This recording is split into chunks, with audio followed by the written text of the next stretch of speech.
Hello student, আশা করি তোমরা সবাই ভালো আছো। লেসনের টেকের পক্ষ থেকে পরিমাণগত রসায়নের আজকের ক্লাসে তোমাদের সবাইকে স্বাগতম জানাচ্ছি। আমাদের আজকের ক্লাসের টপিক হচ্ছে জারণ বিজারণ ভিত্তিক রাসায়নিক গণনা। আমরা আজকের ক্লাসে জারণ বিজারণ ভিত্তিক কিছু ম্যাথ দেখব। ঠিক আছে, চলো আজকের ক্লাসটি আমরা শুরু করি। হ্যাঁ, এই যে আমাদের আজকের ক্লাসের টপিক কি, জারণ বিজারণ ভিত্তিক রাসায়নিক গণনা। আমরা কিছু অঙ্ক দেখব। ঠিক আছে, জারণ বিজারণ টাইটেশনের। আসো, প্রথম অঙ্কটা হচ্ছে কি, 5 গ্রাম অনার্দ্র ও বিশুদ্ধ ফেরাস সালফেটকে সম্পূর্ণ জারিত করতে কত গ্রাম পটাশিয়াম ডাইক্রোমেট প্রয়োজন হয়। এক নম্বর কি বলেছে তোমাকে, অঙ্কটা উদ্দীপকটা বলেছে আজকের ক্লাসটা কিন্তু খুবই গুরুত্বপূর্ণ, 5 স্টার একটা ক্লাস। আজকের ক্লাস থেকে অঙ্ক আসবেই, 3-4 নম্বর কমন পাবাই। ঠিক আছে, ওকে। বলেছে 5 গ্রাম অনার্দ্র ও বিশুদ্ধ ফেরাস সালফেট, 5 গ্রাম অনার্দ্র ও বিশুদ্ধ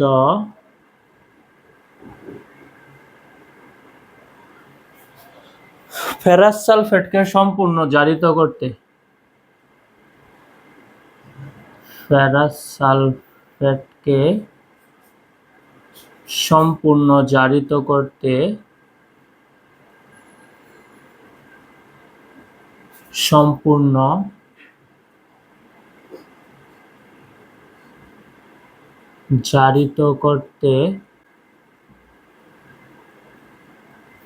সম্পূর্ণ জারিত করতে কত গ্রাম পটাশিয়াম ডাইক্রোমেট প্রয়োজন হয়। কত গ্রাম পটাশিয়াম ডাইক্রোমেট প্রয়োজন হয়, বুঝিও। কত গ্রাম পটাশিয়াম ডাইক্রোমেট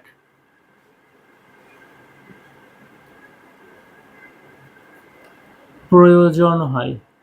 ঠিক আছে, প্রয়োজন হয়। বলেছে 5 গ্রাম অনার্দ্র ও বিশুদ্ধ ফেরাস সালফেট দ্রবণকে সম্পূর্ণ জারিত করতে কত গ্রাম পটাশিয়াম ডাইক্রোমেট প্রয়োজন হয়। তাহলে আমাদের প্রথমে কি করতে হবে, প্রথমে বিক্রিয়াটা লিখে ফেলতে হবে, তাই তো। Ferrous sulphate potassium dichromate, sulphuric acid মাধ্যমে আমরা বিক্রিয়াটা দিব। ঠিক আছে, ওকে। ফেরাস সালফেটের ফেরাস লবণের দ্রবণকে অম্লীয় পটাশিয়াম ডাইক্রোমেট দ্বারা জারিত করতে হবে প্রথমে। ঠিক আছে, মানে সালফিউরিক অ্যাসিডের উপস্থিতিতে আমরা বিক্রিয়াটা করব। একটু বুঝিও। লিখলাম আমরা ফেরাস সালফেট, ফেরাস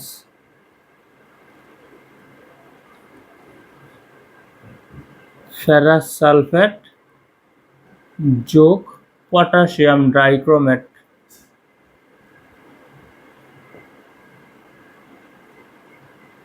যোগ সালফিউরিক অ্যাসিড H2SO4। ঠিক আছে, ফেরাস সালফেটকে আমরা পটাশিয়াম ডাইক্রোমেট ও সালফিউরিক অ্যাসিডের সাথে বিক্রিয়া দেব। ঠিক আছে, কি উৎপাদ তৈরি হবে লিখবো আমরা। দেখো, এই বিক্রিয়াগুলো আমাদের এক লাইনে করতে হবে। ইলেকট্রন ভিত্তিকে আয়ন ইলেকট্রন পদ্ধতিতে সমতা করা যাবে না সম্পূর্ণ করে করে, তাহলে আমাদের অনেক সময় চলে যাবে। হ্যাঁ, এই বিক্রিয়াগুলো আমাদের এক লাইনে করতে হবে। সেই এক লাইনে করার আমি কিছু উপায় বলে দিব। ঠিক আছে, তুমি বিক্রিয়া দেখবা, উৎপাদ লিখবা, একদম সমতা সহ করে ফেলতে পারবা। কিছু উপায় আছে। ঠিক আছে, আসো আমি আগে উপায়গুলো লিখে দিই, তারপর বিক্রিয়াটা করব। তোমাদের কিন্তু গত ক্লাসে তুল্য সংখ্যা পড়াইছিলাম, তাই না? আয়ন ইলেকট্রন পদ্ধতিতে সমতা করার সময় তুল্য সংখ্যা নিয়ে কথা বলেছিলাম। ঠিক আছে, দেখো, জারণ বিজারণ বিক্রিয়া শর্টকাট উপায়।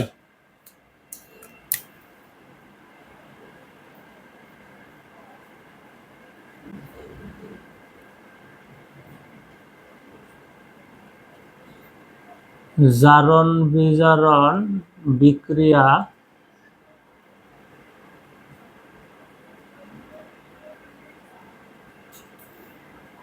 শর্টকাট।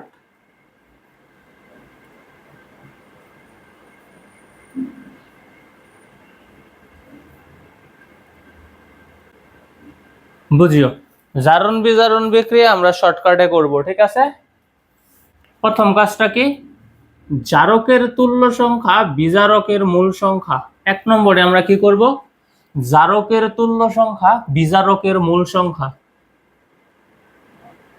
বুঝিও কিন্তু এই ধাপগুলো বুঝতে হবে, না তাহলে আমরা বিক্রিয়া সহজে করতে পারবো। কি লিখবো, জারকের তুল্য সংখ্যা বিজারকের মূল সংখ্যা। জারকের তুল্য সংখ্যা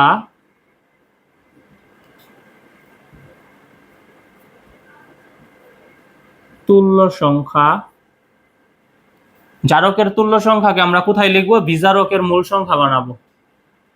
জারকের তুল্য সংখ্যা বিজারকের মূল সংখ্যা, বিজারকের মূল সংখ্যা, জারকের তুল্য সংখ্যা বিজারকের মূল সংখ্যা এবং বিজারকের তুল্য সংখ্যা জারকের মূল সংখ্যা এবং বিজারকের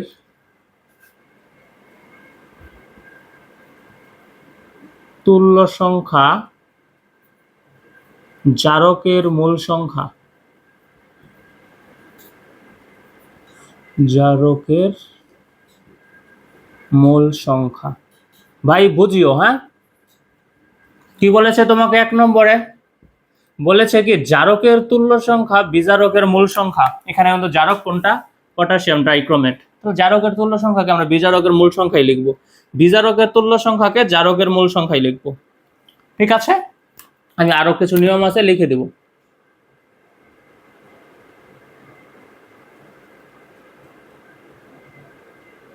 ওকে, আসো 2 নম্বর নিয়মটা হচ্ছে কি ভাই, জারকের ধাতব পরমাণুর সাথে অ্যাসিডের ঋণাত্মক অংশ যুক্ত হয়ে লবণ তৈরি করবে।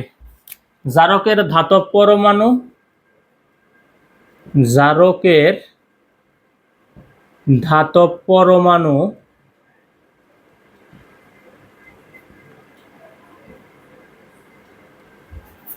জারকের ধাতব পরমাণুর সাথে অ্যাসিডের ঋণাত্মক অংশ যুক্ত হয়ে লবণ তৈরি করবে।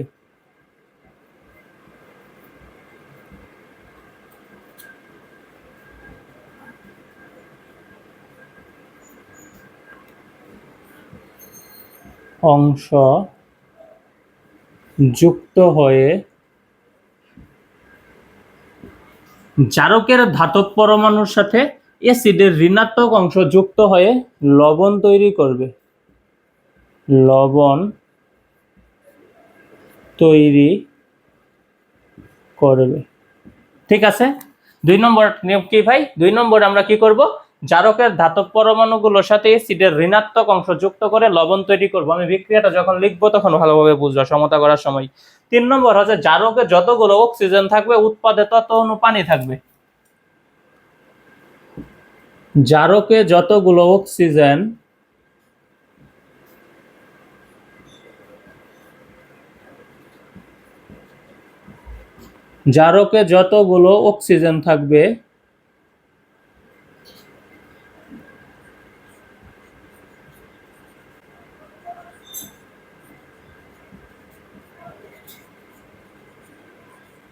থাকবে উৎপাদে তত অণু পানি হবে। উৎপাদে তত অণু পানি তৈরি হবে।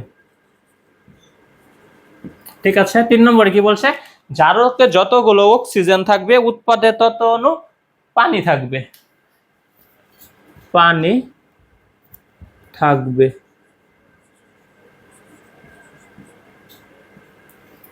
ঠিক আছে, ওকে। 4 নম্বরে বলেছে কি বিজারক পদার্থ হতে যা উৎপাদ পাওয়া যাবে তা লিখবো এবং সমতা করব।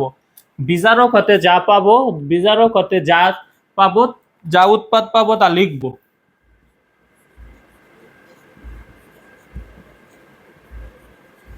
বিজারক হতে যা উৎপাদ পাবো তা লিখব, যা উৎপাদ পাওয়া যায়, বিজারক হতে যা উৎপাদ পাওয়া যায় তা লিখবো ও সমতা করব, তা লিখবো ও সমতা করব, সমতা করব। হ্যাঁ, এই পয়েন্টগুলো এক সাইডে সুন্দর করে লিখবা বা একটা পৃষ্ঠার মাঝে সুন্দর করে লিখবা। 5 নম্বর বলছে যে লবণ উৎপন্ন হবে সেগুলো ধাতব পরমাণুর সমতা করব। যে লবণগুলো উৎপন্ন হবে, যে লবণ তৈরি হবে, লবণ, যে লবণ তৈরি হবে সেগুলোর ধাতব পরমাণুর সমতা করব। এটা আমাদের 5 নম্বর কাজ। সেগুলোর ধাতব পরমাণুর সমতা করব, ধাতব পরমাণুর সমতা করব, সমতা করব। ঠিক আছে। এবং 6 নম্বর কাজটা কি, অ্যাসিডের ঋণাত্মক অংশে উৎপাদে যতগুলো থাকবে বিক্রিয়কে তত অণু অ্যাসিড থাকবে।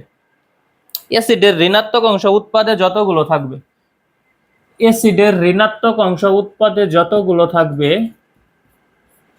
অ্যাসিডের ঋণাত্মক অংশ,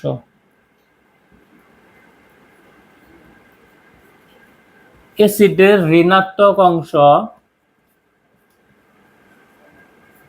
উৎপাদে, অ্যাসিডের ঋণাত্মক অংশ উৎপাদে যতগুলো থাকবে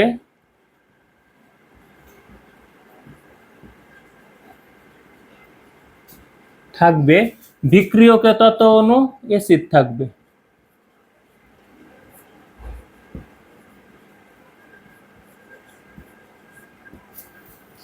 তত অণু অ্যাসিড থাকবে। ঠিক আছে। এই 6টা পয়েন্ট থেকে আমরা এক একটা বড় বড় বিক্রিয়া এক লাইনে সমতা করব। এই 6টা পয়েন্ট আমরা মাথায় রাখবো। ঠিক আছে, দেখো তাহলে আমরা এই বিক্রিয়াটা সমতা করি। ফেরাস সালফেটকে আমরা কি করব,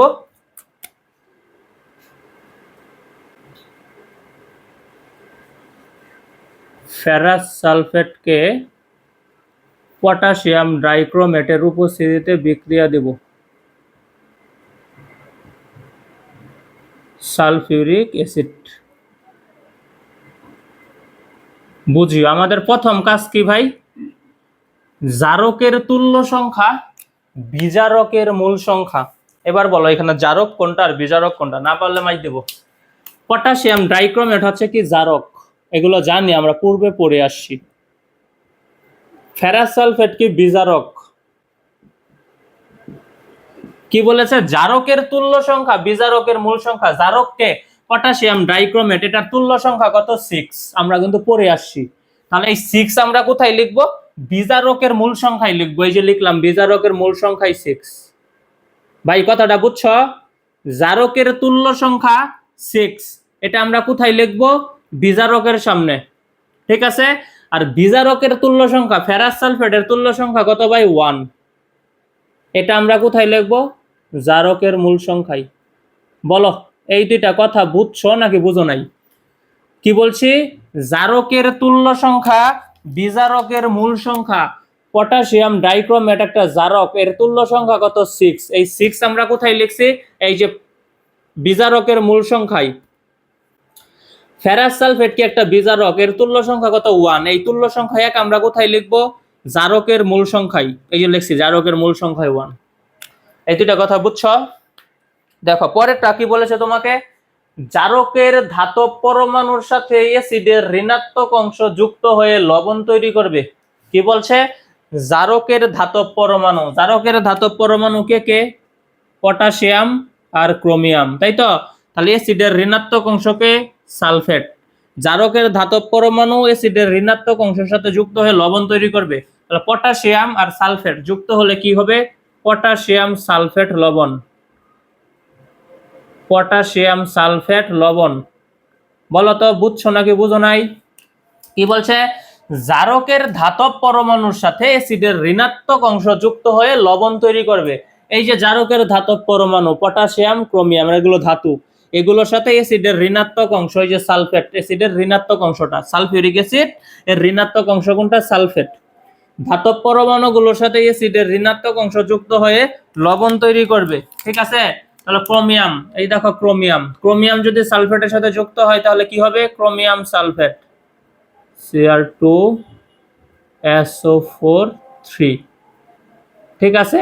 ক্রোমিয়ামের জারণ মান কত 3 এখানে লিখেছি, সালফেটের জারণ মান 2 এখানে লিখেছি, ঠিক আছে। পরে 3 নম্বর কথাটা কি বলেছে ভাই, জারকে যতগুলো অক্সিজেন থাকবে, জারকে যতগুলো অক্সিজেন থাকবে উৎপাদে তত অণু পানি থাকবে। জারকে যতগুলো অক্সিজেন থাকবে উৎপাদে তত অণু পানি থাকবে। খেয়াল করো, জারকে অক্সিজেন কয়টা আছে ভাই, 7টা। তাহলে উৎপাদে আমরা কি লিখবো, 7 অণু পানি। উৎপাদে কি লিখবো ভাই, 7 অণু পানি, 7 অণু পানি, ঠিক আছে। তাহলে আমাদের 3টা কাজ মোটামুটি শেষ, তাই তো। জারকের তুল্য সংখ্যা বিজারকের মূল সংখ্যা লিখছি, জারকের ধাতব পরমাণুর সাথে অ্যাসিডের ঋণাত্মক অংশ যুক্ত হয়ে লবণ তৈরি করেছে লিখেছি। পরে বলেছে কি জারকে যতগুলো অক্সিজেন থাকবে, এই যে জারকের 7টা অক্সিজেন আছে উৎপাদে 7 অণু পানি, ঠিক আছে। 4 নম্বরে কি বলেছে, বিজারক হতে যা উৎপাদ পাওয়া যায় তা লিখবো, সমতা করব। বিজারককে এই যে ফেরাস সালফেট, তাই তো, এটা থেকে যা পাওয়া যাবে তা লিখবো, সমতা করব। কি পাওয়া যাবে ভাই, এই সাইডে ফেরাস সালফেট, তাহলে এদিকে এসে কি হয়ে যাবে উৎপাদে ফেরিক সালফেট SO4 3, এটাই তো ফেরিক সালফেট, ঠিক আছে। আমরা লিখলাম বিজারক থেকে যা তৈরি হবে তা উৎপাদে লিখবো, এবং সাথে কি বলেছে তোমাকে, সমতা করব, ঠিক আছে। তাহলে সমতা করতে হবে। দেখো তো আয়রন এখানে কয়টা আছে, এখানে আয়রন আছে কয়টা ভাই, 6টা, আর এখানে আয়রন কয়টা আছে, 2টা। তাহলে সামনে আমরা কত দিয়ে দিব, 3 দিয়ে দিব, এই যে 3 দিয়ে দিছি, ঠিক আছে। আয়রন 6টা, এখানেও আয়রন এবার 6টা হইলো, ঠিক আছে, ওকে। পরের কথাটা কি বলেছে, যে লবণ তৈরি হবে সেগুলোর ধাতব পরমাণুর সমতা করব। যে লবণ তৈরি হয়েছে, দেখো তো লবণ কে কে, potassium sulphate, chromium sulphate, ferrous sulphate, এই লবণগুলোর কি বলছে, ধাতব পরমাণুর সমতা করব। পটাশিয়াম এখানে কয়টা, 2টা, তাহলে এখানে কয়টা আছে, 2টা, মিলে গেছে। দেখো তো ক্রোমিয়াম এখানে কয়টা আছে, ক্রোমিয়াম 2টা, এখানে আছে কয়টা, 2টা, মিলে গেছে, ঠিক আছে। সালফেট হিসাব করো, যে লবণ তৈরি হবে সেগুলোর ধাতব পরমাণুর সমতা করব, আমরা করে ফেলেছি। যে লবণগুলো তৈরি হয়েছে সেগুলোর ধাতব পরমাণুর সমতা করে দেখেছি না, ঠিক আছে, বুঝছো। আমি আবারও বলি, দেখো পটাশিয়াম 2টা, পটাশিয়াম 2টাই আছে, ক্রোমিয়াম 2টা, এই যে ক্রোমিয়াম 2টাই আছে, ঠিক আছে। আয়রন 6টা, এই দেখো আয়রন 6টাই আছে, ঠিক আছে। সর্বশেষ কি বলেছে, অ্যাসিডের ঋণাত্মক অংশ উৎপাদে যতগুলো থাকবে বিক্রিয়কে তত অণু অ্যাসিড থাকবে। দেখো তো অ্যাসিডের ঋণাত্মক অংশ কয়টা আছে, এখানে 1টা, এখানে 3টা, 4টা, আর এইখানে কয়টা, এখানে কয়টা, 3,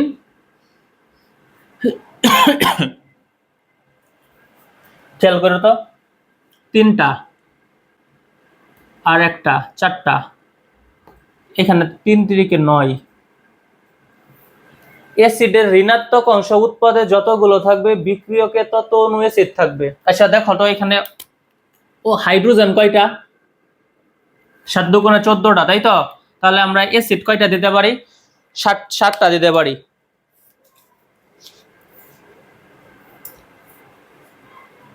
ঠিক আছে। এই যে 7 অণু আমরা অ্যাসিড দিছি, আমি ওই কথাটা দ্বারা মিলাই দিচ্ছি তোমাকে।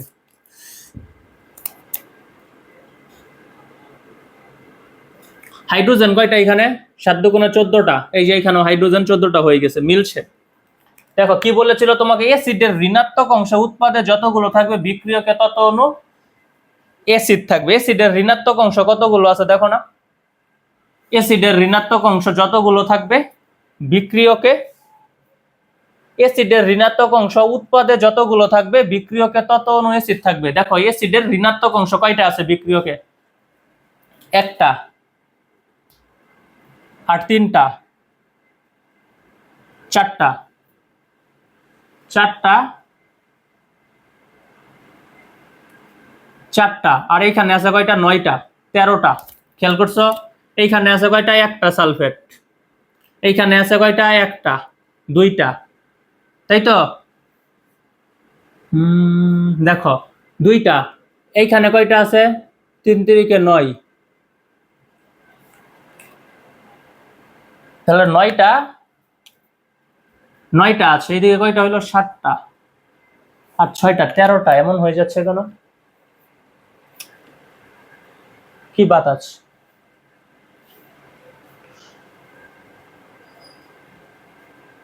ক্রোমিয়াম সালফেট, পানি, 57 সালফেট, 7 6 13টা, একটা,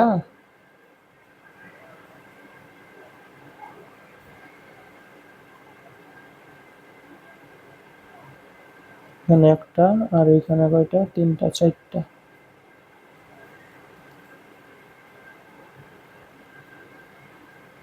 হ্যাঁ দেখো, ভুল করছি ভাই, দেখ ঠিকই আছে, এইখানে দেখো একটা, আর এইখানে কয়টা আছে? 3টা, আমি এখানে একটা ধরতেছি, চোখে কি বলবো আর।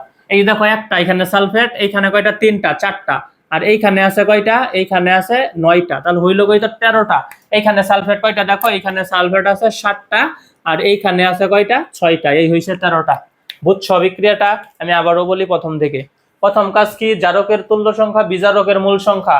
জারকের তুল্য সংখ্যা 6, এই যে বিজারকের মূল সংখ্যা 6 লিখছি। বিজারকের তুল্য সংখ্যা কত? 1 ফেরাস সালফেটের, ঠিক আছে? এগুলো গত ক্লাসে পড়ে আসছি কিন্তু। 1, এই যে 1 লিখছি কি? জারকের মূল সংখ্যায়। একটা 1 নম্বর কাজ শেষ। 2 নম্বর কি? জারকের ধাতব পরমাণুর সাথে, জারকের ধাতব পরমাণু পটাশিয়াম ক্রোমিয়াম, এগুলোর সাথে অ্যাসিডের ঋণাত্মক অংশ সালফেট যুক্ত হয়ে লবণ তৈরি করলো। 2 নম্বর কাজ শেষ। 3 নম্বর কাজ কি? জারকে যতগুলো অক্সিজেন থাকবে উৎপাদে তত অণু পানি থাকবে। এই যে দেখো 7টা অক্সিজেন জারকে, উৎপাদে 7 অণু পানি। 4 নম্বর কাজ কি? বিজারক হতে যা পাবো, ওই যে ফেরাস সালফেট আছে এদিকে, তাহলে কি হয়ে যাবে? Ferric sulphate. যা পাবো তা লিখবো এবং সমতা করব। এখানে আয়রন 6টা, এইখানে কয়টা ভাই? 3টা, এই জন্য 2টা, এই জন্য সামনে 3 দিয়েছে, এবার 6 হয়েছে, ঠিক আছে? 5 নম্বর কাজ কি? যে লবণ তৈরি হবে সেগুলোর ধাতব পরমাণুর সমতা করব। দেখো তো এখানে আয়রন কয়টা? 6টা, এখানে আয়রন 6টা হয়েছে। পটাশিয়াম 2টা, এই যে পটাশিয়াম 2টা। ক্রোমিয়াম 2টা, এই যে ক্রোমিয়াম 2টা, মিলছে। পরে অ্যাসিডের ঋণাত্মক অংশ উৎপাদে যতগুলো থাকবে, অ্যাসিডের ঋণাত্মক অংশ উৎপাদে কয়টা আছে? একটা, আর 3টা 4টা, 4টা আর 9টা, এই যে 3 তিরিকে 9, 13টা। তাহলে উৎপাদে কি বলেছে? অ্যাসিডের ঋণাত্মক অংশ উৎপাদে যতগুলো থাকবে বিক্রিয়কে তত অণু অ্যাসিড থাকবে, তাই তো? দেখো অ্যাসিডের ঋণাত্মক অংশ কয়টা আছে? একটা, 3টা 4, 9টা, 12টা 13টা, এখানে 7টা, আর এখানে 6টা, এই হয়েছে 13টা সালফেট, মিলছে। আরেকটা কাজ করতে পারো তুমি, এখানে এই 6 নম্বর পয়েন্টটা আছে না? হ্যাঁ, এটা এইভাবে বলতে পারো তুমি। আমরা হাইড্রোজেনের সাথে হিসাব করে বলে দিব। হাইড্রোজেন কয়টা দেখো না? 7 দুগুণে 14টা না? তাহলে অ্যাসিড কয়টা হবে? অ্যাসিডে হাইড্রোজেন কয়টা থাকবে? 14টা, এই দেখো 14টা আছে। এইভাবে বলে দিব। হ্যাঁ, এই 6 নম্বর পয়েন্টটা যদি পেস লাগে তাহলে এইভাবে বলবা। এই যে দেখো যতগুলো হাইড্রোজেন থাকবে, ঠিক আছে? হাইড্রোজেন থাকবে যতগুলো, আমরা এখানে অ্যাসিডে ততগুলো হাইড্রোজেন মিল করে দিব, তাহলে মিলে যাবে। ঠিক আছে ভাই? ওকে, তাহলে আমরা এক লাইনে সমতা করে ফেললাম, ঠিক আছে? এটা পারতে হবে, এক লাইনের সমতা করাটা জানতে হবে। দেখো আমরা এবার অঙ্কে চলে যাব, আমরা আরো বিক্রিয়া দেখব, হ্যাঁ, তাহলে সহজ হয়ে যাবে।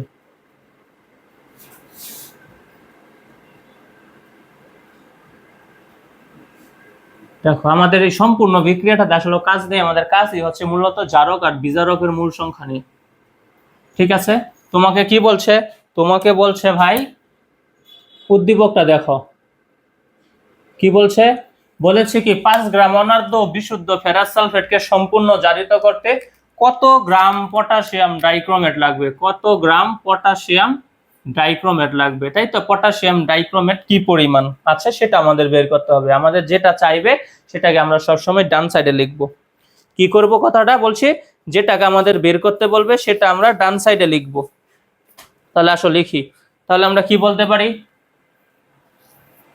দেখো এখানে ফেরাস সালফেটও গ্রামে দিছে, তাহলে আমরা ফেরাস সালফেটকেও গ্রামে লিখতে হবে, তাই না? তাহলে 6, খেয়াল করো একটু, হ্যাঁ 6, এই যে লিখলাম 6। ফেরাস সালফেটের আণবিক ভর কত বলো? ফেরাস সালফেটের আণবিক ভর কত বলো না? আয়রনের আণবিক ভর কত? আয়রনের আণবিক ভর হচ্ছে 55.85। বুঝি ওটা ফেরাস সালফেট আর আণবিক ভর বের করতেছি। ফেরাস সালফেট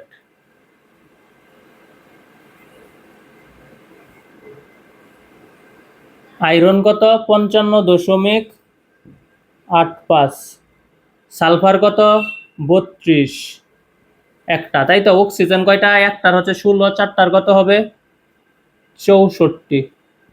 তাহলে যোগ করলে কত হবে? যোগ করলে হবে 151.85, 151.85 গ্রাম, 151.85। ক্যালকুলেটর চাইপাটো দেখো, হ্যাঁ ওকে, বই থেকে করতেছি তো। দেখো ফেরাস সালফেটের আণবিক ভর কত 151.85, তাহলে লিখলাম, সামনে 6 মূল ছিল এই জন্য 6 দিছি, 151.85। ঠিক আছে, আমরা বলতে পারি এত গ্রাম ফেরাস সালফেট ইকুয়াল বা ইকুইভ্যালেন্ট কত, এত গ্রাম ক্রোমিয়াম পটাশিয়াম ডাইক্রোমেট, তাই না, বলতে পারি। এবার দেখো এই পটাশিয়াম ডাইক্রোমেট, তাহলে পটাশিয়াম ডাইক্রোমেটের আণবিক ভর কত বলো তো? পটাশিয়াম একটার কত 39.1, একটার কত 39.1, তাহলে দুইটা বলছে। দেখো এটা বের করে ফেলি, K2Cr2O7। পটাশিয়াম একটার কত 39.1 আণবিক ভর, দুইটা আছে এই জন্য 2 দিয়ে গুণ দিলাম। ক্রোমিয়াম কত? ক্রোমিয়াম হচ্ছে 52 আছে কয়টা? দুইটা, তাই 52 × 2 যোগ। অক্সিজেন একটা কত বলো? একটা হচ্ছে 16, 7টা, 16 × 7, সবগুলোকে যোগ করলে কত হবে? যোগ করলে হবে 249.2, সরি হবে কত 294.2 হবে, 294.2।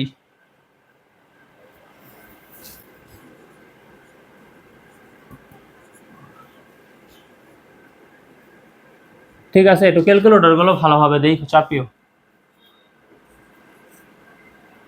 ঠিক আছে, তাহলে আমরা লিখবো কি 294.2 গ্রাম পটাশিয়াম ডাইক্রোমেট।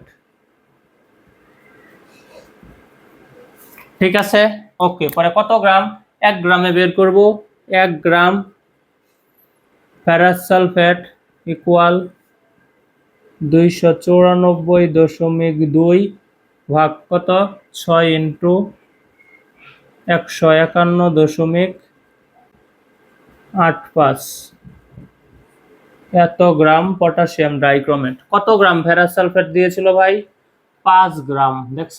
তাহলে লিখবো আমরা 5 গ্রাম সালফেট ইকুয়াল 294.2 × 5 ভাগ 6 × 151.85, ঐকিক নিয়মে এত গ্রাম পটাশিয়াম ডাইক্রোমেট। ক্যালকুলেটর চাপলে আনসার কত আসবে?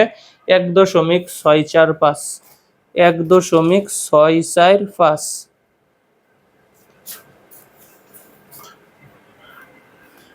1.645 এত গ্রাম পটাশিয়াম ডাইক্রোমেট Cr2O7। এটা হচ্ছে কি ভাই আমাদের উত্তর। ঠিক আছে, কি বলেছিল?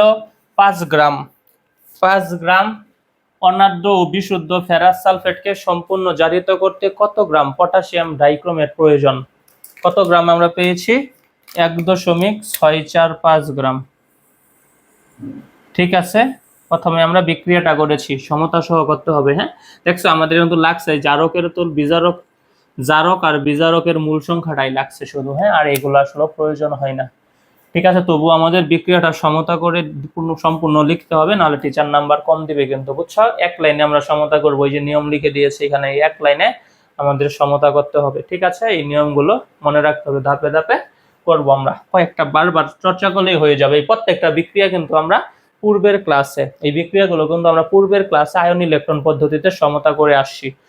ওগুলো কিন্তু এক একটা অনেক বড় বড় হয়েছে, ওইভাবে করা যাবে না, এখন এগুলো এক লাইনে করতে হবে। তোমার যদি মন চাই না আমি ওইগুলো এটাকে আয়ন ইলেকট্রন পদ্ধতিতে সমতা করব, এক পৃষ্ঠা অঙ্ক করব, পরে এই যে জারক আর বিজারকের মূল সংখ্যা বের করে পরে এইভাবে করব, তাও করতে পারো, কিন্তু অনেক সময় চলে যাবে। তুমি কি করবা, এক লাইনে বিক্রিয়াটা করতে চেষ্টা করবা। ওকে, ঠিক আছে, আমরা তাহলে 2 নম্বর অঙ্কে চলে যাই। আমাদের 2 নম্বর অঙ্ক কি বলেছে, এক টুকরা লোহার তারকে লঘু সালফিউরিক অ্যাসিডে দ্রবীভূত করে, মুছে দিলাম।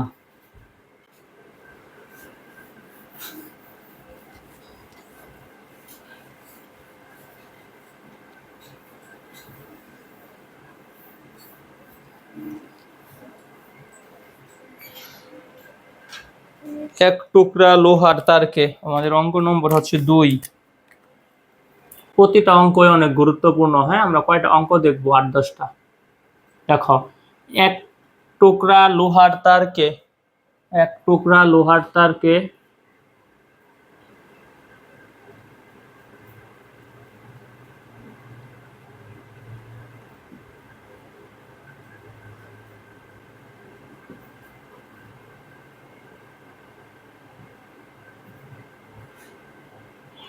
লঘু সালফিউরিক অ্যাসিডে দ্রবীভূত করে, লঘু সালফিউরিক অ্যাসিডে দ্রবীভূত করলে কি হবে, ফেরাস সালফেট হবে। হ্যাঁ, যেটা আমাদের বিজারক। এক টুকরা লোহার তারকে লঘু সালফিউরিক অ্যাসিডে দ্রবীভূত করে, দ্রবীভূত করে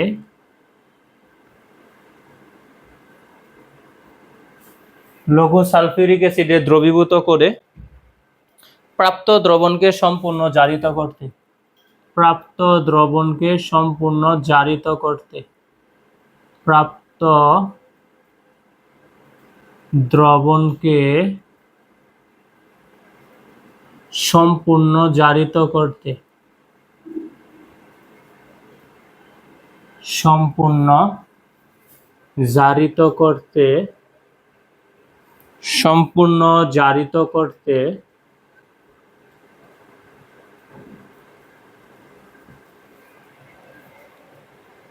0.03 মোলার পটাশিয়াম পারম্যাঙ্গানেট দ্রবণের, 0.03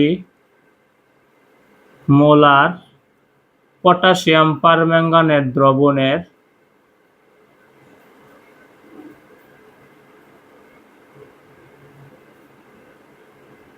পটাশিয়াম পারম্যাঙ্গানেট দ্রবণের 27.5 ml প্রয়োজন হয়, 27.5 ml প্রয়োজন হয়,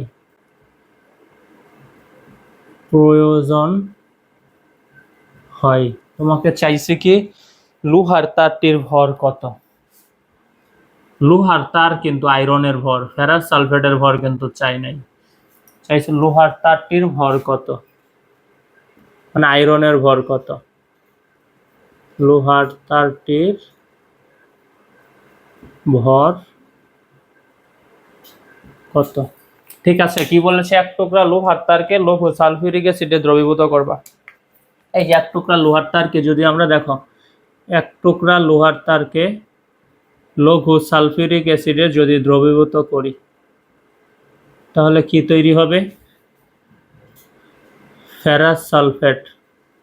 ঠিক আছে, আর হাইড্রোজেন গ্যাস যেটা উড়ে চলে যাবে। ঠিক আছে, এই হাইড্রোজেন গ্যাসকে আমরা সেই ফেরাস সালফেটকে আমরা অম্লীয় মাধ্যমে পটাশিয়াম ডাইক্রোমেটের, পটাশিয়াম পারম্যাঙ্গানেটের উপস্থিতিতে বিক্রিয়া করব। ঠিক আছে, এই ফেরাস সালফেটের সাথে আমরা পটাশিয়াম পারম্যাঙ্গানেটকে অম্লীয় মাধ্যমে বিক্রিয়া করব। ঠিক আছে, আশা করি আগে, পরে সেখান থেকে আমরা লোহার ভর বের করব।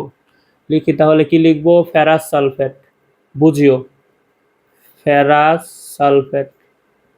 ফেরাস সালফেটের সাথে কার বিক্রিয়া করব ভাই, ফেরাস সালফেটের সাথে পটাশিয়াম পারম্যাঙ্গানেটের সালফিউরিক অ্যাসিডের উপস্থিতিতে, H2SO4। ঠিক আছে, তাহলে কি তৈরি হবে, প্রথম কাজ কি, জারকের তুল্য সংখ্যা বিজারকের মূল সংখ্যা, পটাশিয়াম পারম্যাঙ্গানেট, এটার তুল্য সংখ্যা কত ভাই? এটা জারক, এটার তুল্য সংখ্যা কত? 5। 5 তাহলে কোথায় লিখবো আমরা? বিজারকের মূল সংখ্যায় ভাই, বুঝিও। ঠিক আছে।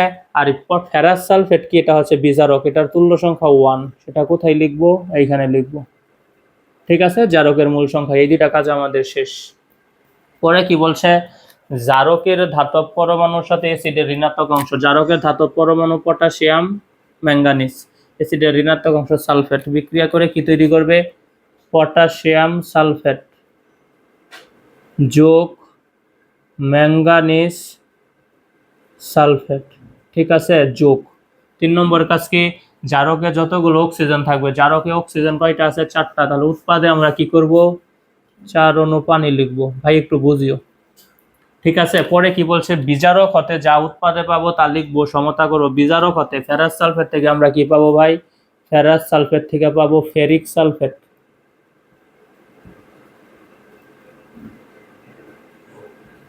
তাই না? দেখো তো, এখানে আয়রন 2টা আছে আর এখানে কয়টা আছে? 5টা। তাহলে আমরা কত দিয়ে গুণ করব?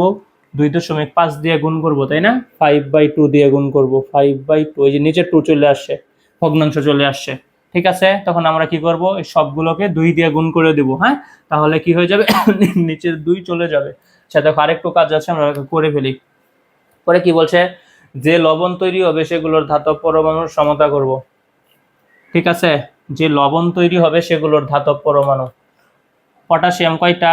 একটা। এখানে আছে কয়টা? 2টা। তাহলে আমরা এখানে কি করব? সামনে 2 দিয়ে দিব, তাই না? 2 দিয়ে আগে গুণ করে দেই সবগুলোকে যদি 2 দিয়ে গুণ করি। ও, এই হাইড্রোজেনের হিসাবটাকে একটু করে ফেলি। দেখো তো, এখানে হাইড্রোজেন কয়টা আছে? 8টা। এখানে আছে 2টা। তাহলে আমরা সামনে কত দিব? 4 দিব। এটাই তো আমাদের কথা, সামনে 4 দিব। এই যে দিছি, মোটামুটি সবকিছু মিলছে। আগে আমরা 2 দিয়ে গুণ করে ফেলি, আসো সবগুলোকে। এই যে নিচে 2 আছে, তাই 2 দিয়ে সবগুলোকে গুণ করব। 2 দিয়ে যদি 5কে গুণ করি তাহলে কত হবে? 10। এই যে লিখলাম 10। 2 দিয়ে যদি 1-1 গুণ করি তাহলে কত হবে? 2। এই যে লিখলাম 2। ঠিক আছে। 2 দিয়ে যদি 4কে গুণ করি তাহলে কত হবে? 8 অণু পানি। এই যে 8 লিখছি, 8 অণু পানি। ঠিক আছে, এই 2 দিয়ে এটাকে গুণ করব, তাই তো? তো এটাই হবে। সরি, 2 দিয়ে এটাকে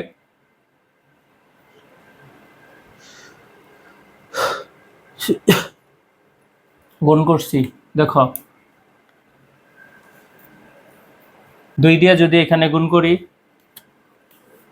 এটাকে গুণ করলে তো সেমই হবে। 2 দিয়ে এটাকে গুণ করলে 2 2 কাটা। দেখো, 2 দিয়ে যদি গুণ করি, যে এটাই আছে, এটাই। এখানে কি 2 দিয়ে যদি এটাকে গুণ করি তাহলে 2। 2 দিয়ে এটাকে গুণ করলে এটা কত হবে? 8। ঠিক আছে, আর এটা কত হবে? 5। ঠিক আছে, সবকিছু মিলে গেছে। দেখো, পটাশিয়াম কয়টা? 2টা। এই যে পটাশিয়াম 2টা। আয়রন 10টা। এই যে আয়রন 10টা। ঠিক আছে, ম্যাঙ্গানিজ 2টা। এই যে ম্যাঙ্গানিজ 2টা। হাইড্রোজেন 16টা। হাইড্রোজেন কয়টা আছে? 16টা। এই যে 8 দুগুণে 16। এই যে হাইড্রোজেন 16। ঠিক আছে, সালফেট হিসাব করো। সালফেট আছে কয়টা? এখানে 10টা। আর এইখানে কয়টা? 8টা। 18টা। 18টা দেখে এখানে আছে কয়টা? 3 5 15টা। এইখানে 2টা, 17টা। এই যে এখানে একটা 8টা, 18টা মিলে গেছে, তাই তো? অক্সিজেন কয়টা আছে? দেখো তো, অক্সিজেন আছে 4 দুগুণে 8টা। 4 দুগুণে 8, এই যে 8টা অক্সিজেন। ঠিক আছে, সবকিছু মিলে গেছে, তাই না? ওকে, এটা আমরা উপরে দিই। 5 Fe2 SO4 3। ঠিক আছে, আমাদের কাজ কি ভাই? কি বলছে? আয়রন। তাহলে আয়রনটাকে আমরা কোন সাইডে রাখবো? ডান সাইডে, যেহেতু আয়রন চাইছে। তাহলে দেখো তো, এখানে 10 মোল ফেরাস সালফেট, এখানে 2 মোল পটাশিয়াম পারম্যাঙ্গানেট, তাই তো? তাহলে আমরা এখানে বলতে পারি না 2 দিয়ে যদি ভাগ করে দেই, এটা 5 হবে, এটা 1 হবে, তাই না? আমাদের চাইছে কি ভাই? আয়রন। তাহলে আয়রনকে আমরা ডান সাইডে রাখবো। তাহলে আমরা কি লিখতে পারি? 1 মোল, বুঝিও। হ্যাঁ, কি লিখতে পারি? 1 মোল, 2 দিয়ে ভাগ করে দিছি, কমাচ্ছি। হ্যাঁ, সংখ্যা ছোট করলাম। 1 মোল পটাশিয়াম পারম্যাঙ্গানেট। ঠিক আছে, ইকুইভ্যালেন্ট আমরা কি বলতে পারি বলো না? কি বলতে পারি? 2 মোল ফেরাস সালফেট, সরি 5 মোল ফেরাস সালফেট, তাই না? কারণ 2 দিয়ে ভাগ দিয়ে দিছি। ফেরাস সালফেট, ঠিক আছে, কিন্তু আমাদের চাইছে কি ভাই 5 মোল ফেরাস সালফেট, তাই তো। আমাদের চাইছে কি, আমাদের চাইছে হচ্ছে লোহার তারের ভর, ফেরাস সালফেট না। এই যে আয়রনের ভর চাইছে, এই যে আয়রনটার ভর কত এটা জানতে চাইছি, ঠিক আছে। তাহলে আমরা কি লিখবো, ফেরাস সালফেট না লেখা শুধু আয়রনের ভর বের করব, ঠিক আছে। কি লিখবো আমরা, দেখো 1 মোল পটাশিয়াম পারম্যাঙ্গানেট, ঠিক আছে। এটাকে গ্রামে নিলাম না কেন, কারণ তারা বলেছে কি শেষ দিছে মোলার আর মোল এমএল দিছে, তাই না। ওকে, যদি গ্রামে বলতো, গ্রামে দিত, তাহলে আমরা এটাকে আণবিক ভরে নিয়ে নিতাম। দেখো তাহলে এখানে কত লিখবো আমরা, 5, ঠিক আছে। মোল 5 মোল, আচ্ছা 5 মোল আমরা কি লিখবো, ফেরাস সালফেট, তাই তো। কিন্তু ফেরাস সালফেট না, আমরা আয়রন লিখবো, তাই না। ওকে, আয়রন, আয়রনের আণবিক ভর কত, দেখো 5 মোল লিখলাম,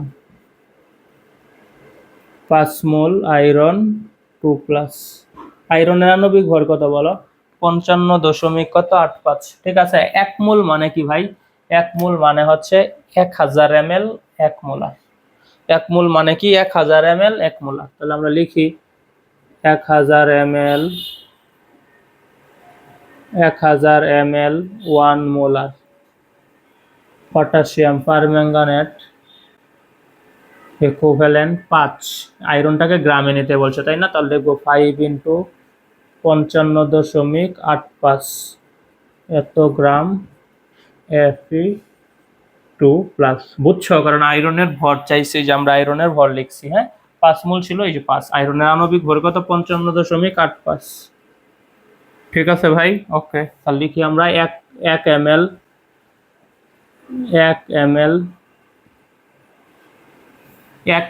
1 মোলার,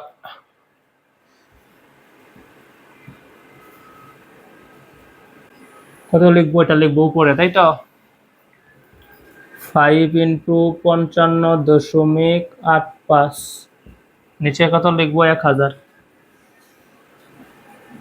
এত গ্রাম আয়রন 2+, ঠিক আছে। তোমাকে কত বলেছে, 0.03 মোলার 27.5 ml, তাহলে আমরা লিখবো, সুতরাং 27.5 ml ঐকিক নিয়ম, ml 0.3 molar, 0.03 molar potassium permanganate equivalent বা ইকুয়াল, যেটাই বলো, দেখো এগুলো ইকুয়াল দিই,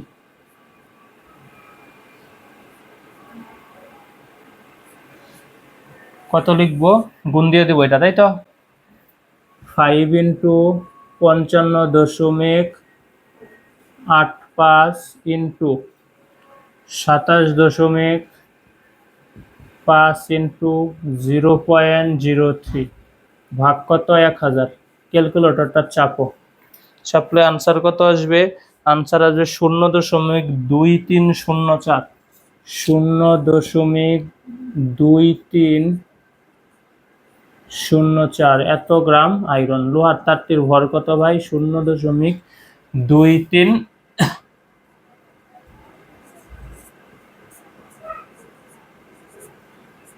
ঠিক আছে, 0.2304 এত গ্রাম আয়রন, ঠিক আছে। এই হচ্ছে আমাদের উত্তর, বুঝতে পেরেছ। আমাদের বলছিল কি লোহার তারটির ভর কত, লোহার তারটির এই যে ভর কত, লোহার তারটির ভর কত ভাই, 0.2304 এত গ্রাম, বুঝতে পেরেছ। আমরা প্রথমে কি করেছি, বিক্রিয়াটা করে নিয়েছি, ঠিক আছে। পরে কি আমাদের যেহেতু আয়রন চাইছে, আয়রনকে আমরা ডান সাইডে রাখছি, শুধুমাত্র লোহার তার আয়রনের ভর চাইছে। পরে আমরা কি করছি, 1 mole potassium permanganate 5 mole iron, 1000 ml 1 molar potassium permanganate 5 into আয়রনের আণবিক বল লিখছি 55.85 এত গ্রাম, ঠিক আছে। পরে ঐকিক নিয়মে করছি, 1000 ml মানে কত, 1000 ml 1 মোলার মানে 1 মোল মানে কত, 1 মোল মানে হচ্ছে 1000 ml 1 মোলার, পরে 1 ml 1 মোলার 27.5 ml 0.03 মোলার, ঠিক আছে। আনসার কত আসছে, 0.2304 গ্রাম আয়রন, লোহার তারটির ভর হচ্ছে এত, ঠিক আছে। আশা করি তোমরা অঙ্কটা বুঝতে পেরেছ। চলো আমরা পরের অঙ্কে চলে যাই। হ্যাঁ, আমাদের পরের অঙ্কটা খুব ইম্পর্টেন্ট। লোহার তারটির বিশুদ্ধতা চাইছে। আমরা এই পর্যন্ত আগে আমাদের অঙ্কটা করতে হবে, পরে আর একটু কাজ আছে। আচ্ছা দেখো, হ্যাঁ আমরা 3 নম্বর অঙ্কে চলে যাই। এই অঙ্কগুলো করতেছি, এই অঙ্কগুলো কিন্তু খুব ইম্পর্টেন্ট, বিভিন্ন বোর্ডে আসছে এই অঙ্কগুলো, বিভিন্ন বোর্ডে বিভিন্ন সময় এই অঙ্কগুলো আসছে, এই টাইপ অঙ্কই আসে।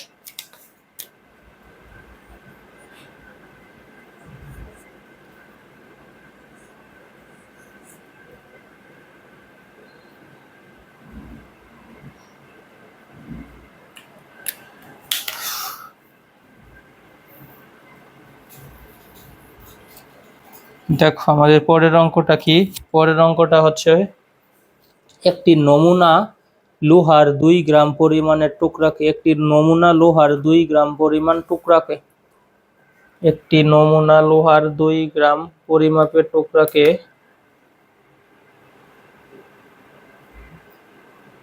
একটি নমুনা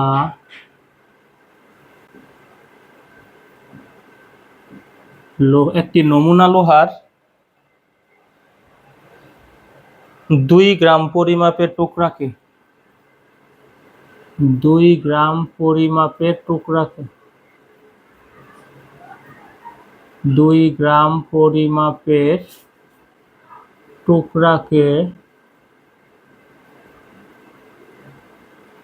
টুকরাকে ফেরাস সালফেট, লঘু টুকরাকে কি বলেছে, লঘু সালফিউরিক অ্যাসিডে দ্রবীভূত করা হলো। টুকরাকে লঘু সালফিউরিক অ্যাসিডে, লঘু পাতলা সালফিউরিক অ্যাসিডে দ্রবীভূত করা হলো, দ্রবীভূত করা হলো। লোহার টুকরাকে কি করা হয়েছে, নমুনা লোহার 2 গ্রাম ওজনের একটা টুকরাকে লঘু সালফিউরিক অ্যাসিডে দ্রবীভূত করা হলো। ঠিক আছে, পরে বলছে কি, ওই দ্রবণকে সম্পূর্ণরূপে জারিত করতে, ওই দ্রবণকে সম্পূর্ণরূপে জারিত করতে, ওই দ্রবণকে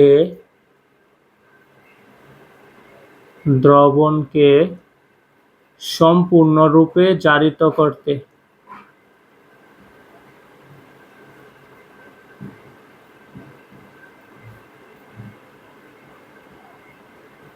ওই দ্রবণকে সম্পূর্ণরূপে জারিত করতে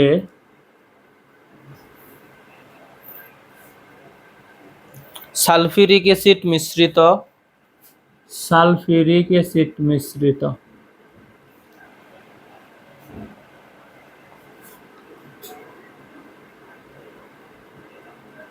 সালফিউরিক অ্যাসিড মিশ্রিত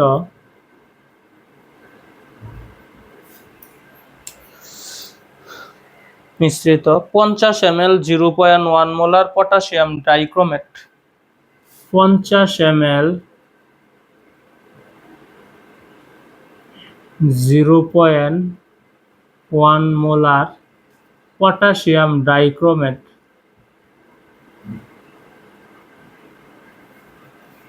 প্রয়োজন হলো ওই নমুনা দ্রবণে, ওই নমুনা লোহাটি বিশুদ্ধ কিনা, প্রয়োজন হলো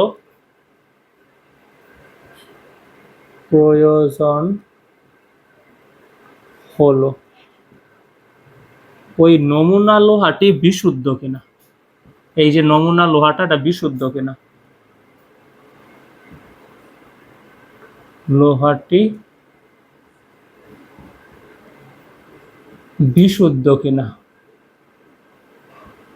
অঙ্কটা কিন্তু খুব ইম্পর্টেন্ট, বিশুদ্ধ কিনা গাণিতিকভাবে যুক্তি দাও, এটাই বলেছে। কি বলেছে, 2 গ্রাম, একটি নমুনা লোহার 2 গ্রাম পরিমাপকে লঘু সালফিউরিক অ্যাসিডে দ্রবীভূত করা হয়েছে। ওই দ্রবণটাকে দ্রবীভূত করার পর দ্রবণ হবে, ওই দ্রবণটাকে কি বলছে, সম্পূর্ণরূপে যদি জারিত করতে চাই তাহলে আমাদের ফেরাস সালফিউরিক অ্যাসিড মিশ্রিত এত ml এত মোলার পটাশিয়াম ডাইক্রোমেটের প্রয়োজন হয়। ওই নমুনা লোহাটি বিশুদ্ধ কিনা, আমাদের প্রথমে কি করতে হবে, আয়রনের ভরটা বের করতে হবে, তাই না? আসো আমরা প্রথমে বিক্রিয়াটাই করি। প্রথমে আমরা কি করব, বিক্রিয়াটি করব। দেখো ফেরাস সালফেট, বুঝিও তো এই ফেরাস আয়রনের সাথে, নমুনা লোহা মানে কি আয়রন, এই আয়রনের সাথে যদি সালফিউরিক অ্যাসিডের বিক্রিয়া দেই তাহলে কি হবে, ফেরাস সালফেট হবে আর হাইড্রোজেন গ্যাস তৈরি হবে, তাই না? দেখো আয়রনের সাথে যদি আমরা সালফিউরিক অ্যাসিডের বিক্রিয়া দেই তাহলে কি হবে, ফেরাস সালফেট সাথে কি হবে, হাইড্রোজেন গ্যাস, যেটা কি হবে উড়ে চলে যাবে, তাই না? তাহলে কি করব, এই ফেরাস সালফেটকে কি বলেছে, সম্পূর্ণরূপে জারিত করতে সালফিউরিক অ্যাসিড মিশ্রিত এত ml এত মোলার পটাশিয়াম ডাইক্রোমেট প্রয়োজন হলো। দেখো লিখলাম ফেরাস সালফেট, ফেরাস সালফেটকে কার সাথে বিক্রিয়া দিব, পটাশিয়াম ডাইক্রোমেট অ্যাসিড মাধ্যমে, তাই তো Cr2O7 অ্যাসিড মাধ্যমে বিক্রিয়া দিব।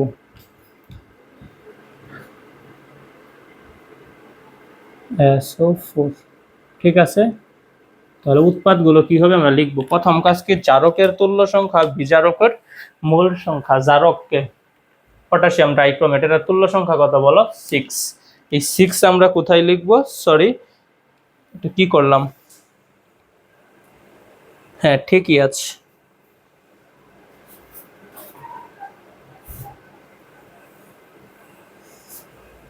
Potassium dichromate. ওকে, তাহলে কত ভাই, এই পটাশিয়াম ডাইক্রোমেট এটার তুল্য সংখ্যা কত, 6, তাই না? পটাশিয়াম ডাইক্রোমেটের তুল্য সংখ্যা হচ্ছে 6।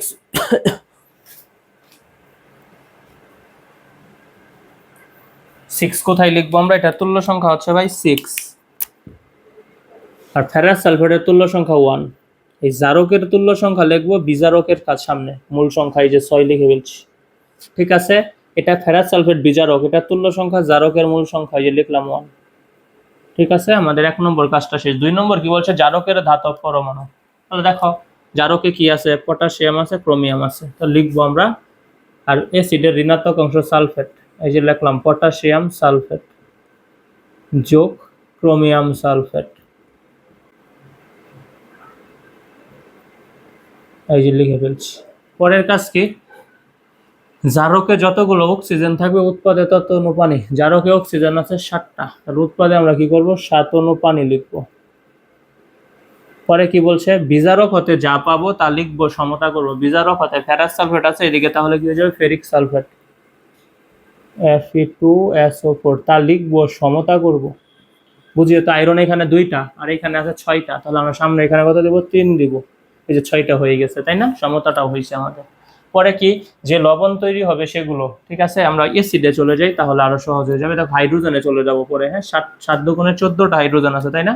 তাহলে এখানে আমরা 7 অণু কি দিব, সালফিউরিক অ্যাসিড, এই যে 14টা হাইড্রোজেন হয়ে গেছে।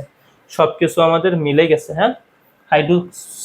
আয়রন 6টা, এই যে আয়রন 6টা, পটাশিয়াম 2টা, পটাশিয়াম 2টা, ক্রোমিয়াম 2টা, এই যে ক্রোমিয়াম 2টা, ঠিক আছে। সালফেট দেখো তো কয়টা, এখানে 7টা আর এখানে 6টা, 13টা। এইদিকে কয়টা, 1টা আর 3টা, 4টা, 4টা আর এই যে 9টা, এই যে 9টা, ঠিক আছে। ঠিক আছে ভাই, মিলে গেছে সবকিছু, ঠিক আছে। চলো আমরা এবার অঙ্কতে চলে যাই। আমাদের অঙ্কটা কি বলছে,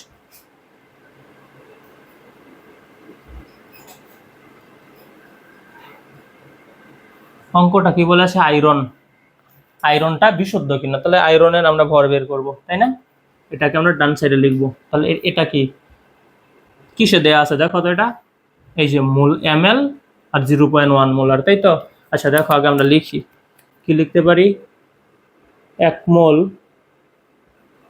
পটাশিয়াম ডাইক্রোমেট Cr2O7 ইকুইভ্যালেন্ট 6 মোল ফেরাস সালফেট,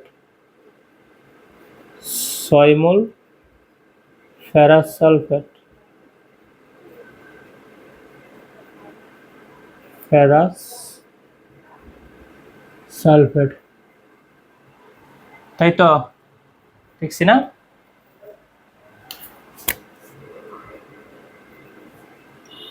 এক মোল, দেখো 1 মোল পটাশিয়াম ডাইক্রোমেট 6 মোল ফেরাস সালফেট, তাই তো। শুধু কিন্তু আয়রন চাইছে, তাই না? তাহলে আমরা কি লিখতে পারি, বুঝিও, 1 মোল পটাশিয়াম ডাইক্রোমেট ইকুয়াল 6 মোল আয়রন, তাই না? আয়রনটা বলছে কি পরিমাণ, তাই তো? আর গ্রামে বের করতে হবে। আনব দেখো 1 মোল, 1 মোল, এই 1 মোল মানে কত? 1000 ml 1 molar. 1000 ml 1 molar potassium dichromate equal 6 into 55.85 গ্রাম। আয়রনের কি লিখলাম আমরা? আণবিক ভর, এত গ্রাম Fe2+। ঠিক আছে, ওকে। পরে আমরা 1 মোল ঐকিক নিয়মে করব। 1 ml 1 molar potassium dichromate equal 6 into 55.85 ভাগ 1000, এত গ্রাম আয়রন। ঠিক আছে, তোমাকে কত বলেছে দেখো? 50 ml 0.1 মোলার। সুতরাং 50 ml 0.1 molar potassium dichromate equal 6 into 55.85 into 50 into 0.1 ভাগ কত? 1000। ঠিক আছে, ক্যালকুলেটরটা চাপো। ক্যালকুলেটর চাপলে আনসার কত আসতেছে ভাই? আনসার আসতেছে 1.676। হ্যাঁ, তোমরা একটু আনসারগুলো চাইবা দেখবা। 1.676। বুঝিও এত গ্রাম কি আসলো? আয়রন। আয়রনের ভর কত আসলো? এত। এত যে আসলো এটা কি ভাই? আয়রনটার বিশুদ্ধ। দেখো, বুঝছ কি বলছিল? 2 গ্রাম নমুনার আয়রন বলছিল, তাই না? এই যে 2 গ্রাম, এটার মাঝে কি আছে? বিশুদ্ধও আছে, অবিশুদ্ধও আছে, দুইটাই মিশ্রিত, মানে সংকর অবস্থায় আছে। বিশুদ্ধ অবিশুদ্ধ দুইটাই আছে। 2 গ্রাম, ঠিক আছে, লোহা। আমরা এবার কি করছি? বিশুদ্ধ পাইছি কতগুলো? এই যে এতটুকু পাইছি বিশুদ্ধ। ঠিক আছে, তোমাকে কি বলছিল ভাই? ওই নমুনা লোহাটি বিশুদ্ধ কিনা? কি হবে? হবে না। লোহাটি বিশুদ্ধ হবে না, কারণ লোহাতে ভেজাল আছে। ঠিক আছে, ভেজাল কত? 2 থেকে এটা বাদ দিয়ে দিব, তাহলে আমরা কি পেয়ে যাব? ভেজালের পরিমাণ। ঠিক আছে, যদি এখানে 2 বের হয়ে যেত তাহলে আমরা বলতাম যে লোহাটি বিশুদ্ধ, সম্পূর্ণটাই বিশুদ্ধ। কিন্তু এখন বিশুদ্ধ হইল না। এই 2 গ্রাম যে আছে এটার মধ্যে ভেজালও আছে, বিশুদ্ধও আছে। তাহলে আমরা কি লিখবো? সুতরাং ভেজালের পরিমাণ। সুতরাং ভেজালের পরিমাণ, ভেজালের পরিমাণ কত? 2 মাইনাস 1.676 এত গ্রাম আয়রন ইকুয়াল কত হবে? হবে 0.324, 0.324 গ্রাম আয়রন। অঙ্কটা বুঝছ? লোহাটি বলছিল কি তোমার নমুনা লোহাটি বিশুদ্ধ কিনা? আমরা দেখলাম বিশুদ্ধ কতটুকু বের হয়েছে? এতটুকু, 1.676 গ্রাম। ঠিক আছে, তাহলে ভেজালের পরিমাণ কি করব? এই যে নমুনা লোহার পরিমাণ ছিল 2, এই জায়গা থেকে বিশুদ্ধটা বাদ দিয়ে দিছি।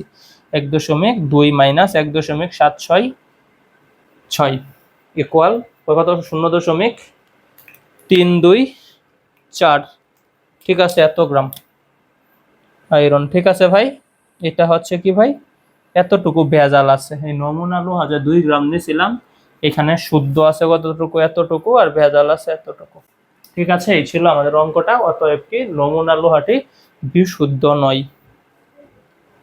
ওকে, আমরা পরের অঙ্কে চলে যাই। আশা করি তোমরা অঙ্কটা বুঝছো। এই অঙ্কটা কিন্তু খুব ইম্পর্টেন্ট। হ্যাঁ,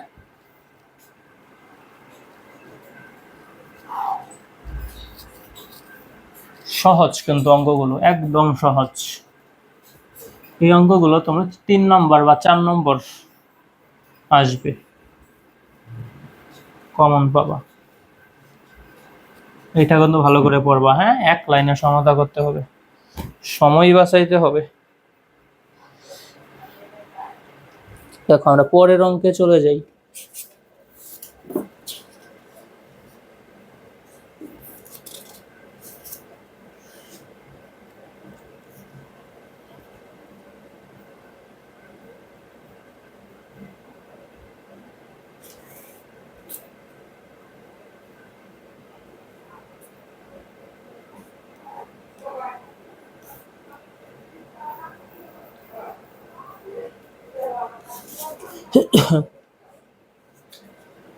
চলো আমাদের পরের অঙ্ক কি বলেছে, ফেরিক সালফেট ভেজাল মিশ্রিত 2 গ্রাম আর্দ্র ফেরাস সালফেটকে অম্লীয় মাধ্যমে জারিত করতে 6 ml আয়তনের 0.02 মোলার পটাশিয়াম পারম্যাঙ্গানেট দ্রবণ প্রয়োজন। ফেরাস দ্রবণে প্রকৃত ফেরাস সালফেটের পরিমাণ নির্ণয় করতে বলছে।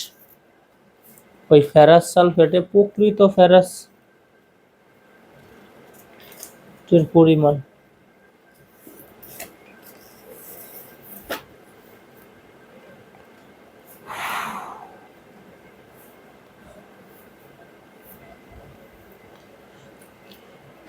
দেখো লিখি, ফেরিক সালফেট ভেজাল মিশ্রিত 2 গ্রাম আর্দ্র ফেরাস সালফেট। অঙ্ক নম্বর 4, ফেরিক সালফেট ভেজাল মিশ্রিত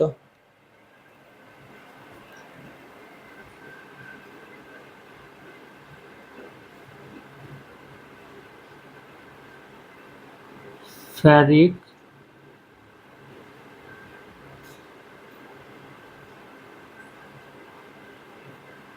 সালফেট ভেজাল মিশ্রিত 2 গ্রাম।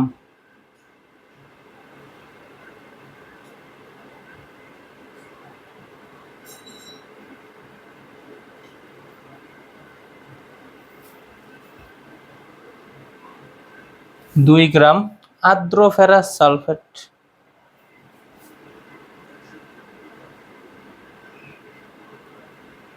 আর্দ্র ফেরাস সালফেট। আর্দ্র ফেরাস সালফেট মানে কি, ফেরাস সালফেটের সাথে 7 অণু পানি। হ্যাঁ, আর্দ্র ফেরাস সালফেট মানে ভেজা, 7 অণু পানি। ঠিক আছে, এটা হচ্ছে আর্দ্র ফেরাস সালফেট।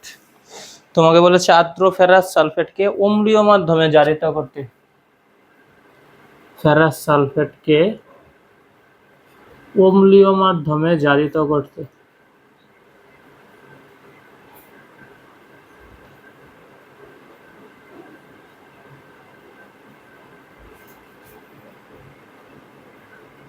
অম্লীয় মাধ্যমে জারিত করতে 6 ml আয়তনের 0.02 মোলার পটাশিয়াম পারম্যাঙ্গানেট প্রয়োজন হয়। 6 ml আয়তনের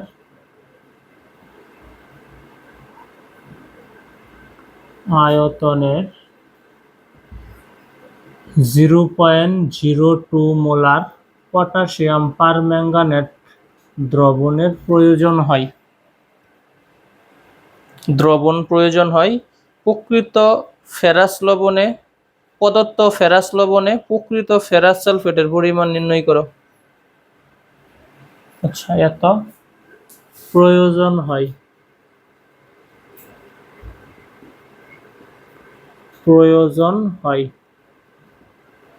প্রদত্ত ফেরাস লবণে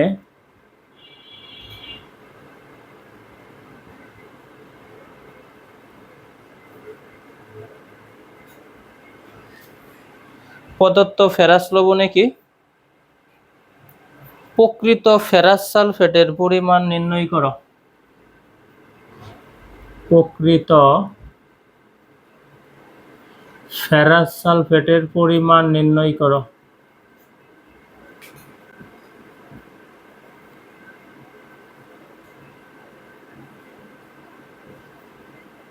পরিমাণ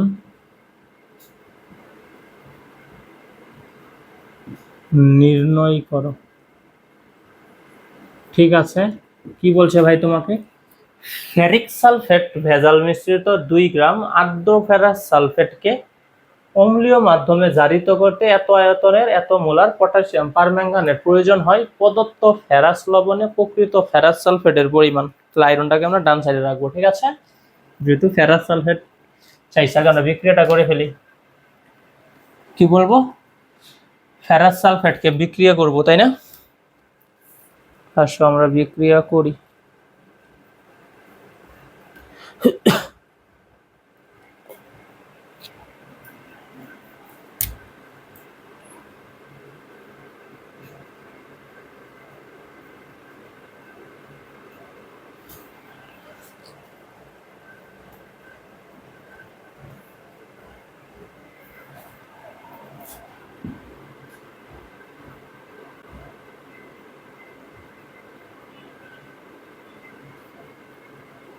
কার সাথে বিক্রিয়া করব?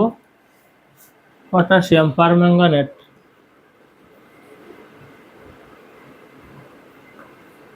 সালফিউরিক অ্যাসিড বিক্রিয়া করে কি তৈরি করবে?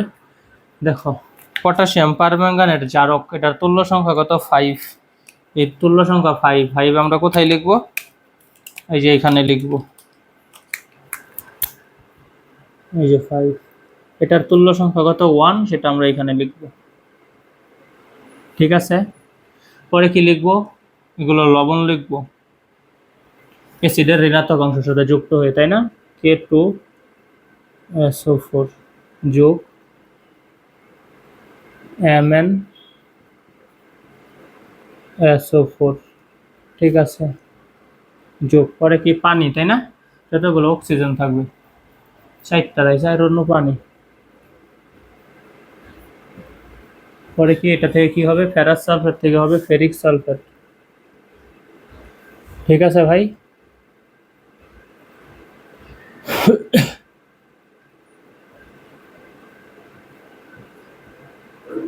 ওকে ঠিক আছে।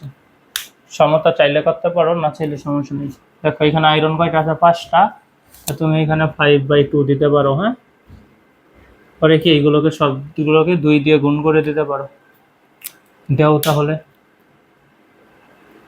দেখো এখানে কত? 5/2, তাই না? 5/2 যদি থাকে তাহলে সবগুলোকে যদি তুমি 2 দিয়ে গুণ করে দাও তাহলে কত হবে? এটা হয়ে যাবে কত? 10। 5 হবে এটা, তাই না? 5/2 ছিল, যদি 2 দিয়ে গুণ করো তাহলে 2 2 কাটা 5। এটা কত হয়ে যাবে তাহলে? 8। এটা তো ঠিক আছে, এটা সামনে 2 হয়ে যাবে। এটার সামনে কত হয়ে যাবে? 10, তাই তো? এটার সামনে হয়ে যাবে কত? 2, তাই না? এখানে কয়টা আছে? 8টা। 8 অনু 16টা হাইড্রোজেন, এই যে এখানে 8 হয়ে গেছে সব কিছু। ঠিক আছে ভাই, সব মিলে গেছে।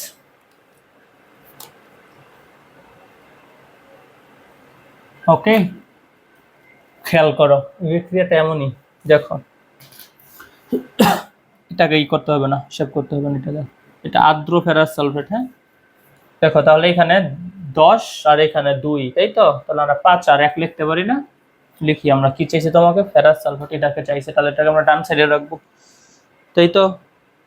আসো তাহলে কি লিখতে পারি? 2 দিয়ে যদি ভাগ করে দিই এটা 1 হবে, এটা 5 হবে, তাই না? আমরা লিখতে পারি 1 মোল পটাশিয়াম পারম্যাঙ্গানেট ইকুইভ্যালেন্ট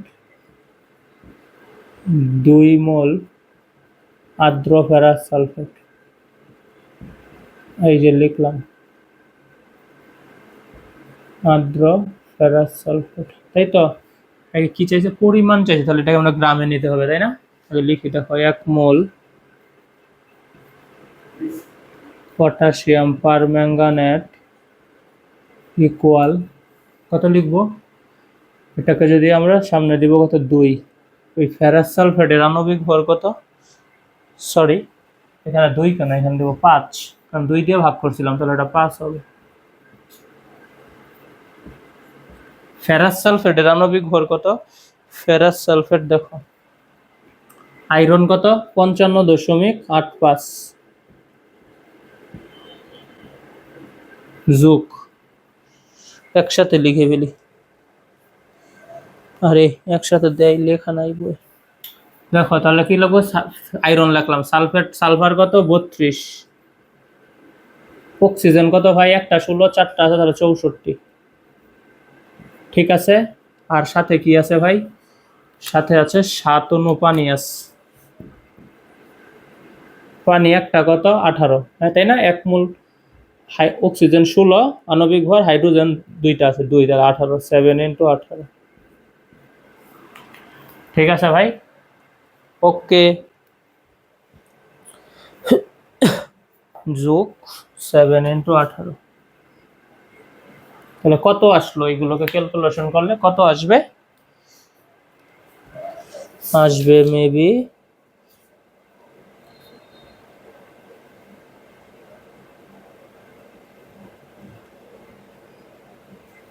কত জন আসলো, বই এটা কত লিখছে 5 দেয় নাই, এই যে এতটুকু দিস, কত দিছে 5 × কত এতটুকুর আণবিক ভর কত 277.85, লিখি হ্যাঁ, কত 277.85, 277.85, তোমরা একটু হিসেব করে নিও ভাই, হ্যাঁ ক্যালকুলেটর চাপ দিই, এত গ্রাম। ঠিক আছে,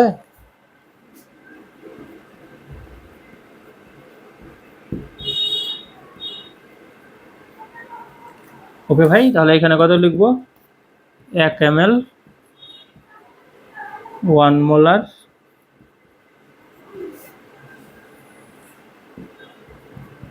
277.85 ভাগ 1000,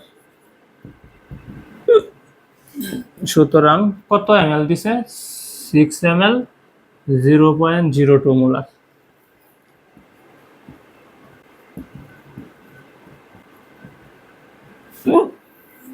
5 × 200,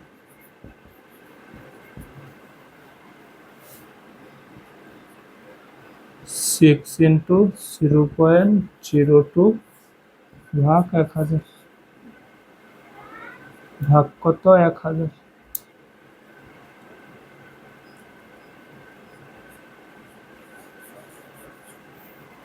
ক্যালকুলেটর চাপলে আনসার কত আসবে,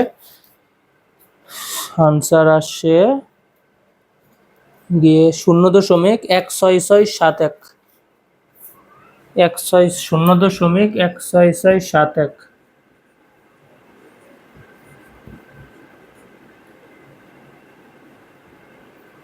এত গ্রাম আর্দ্র ফেরাস সালফেট।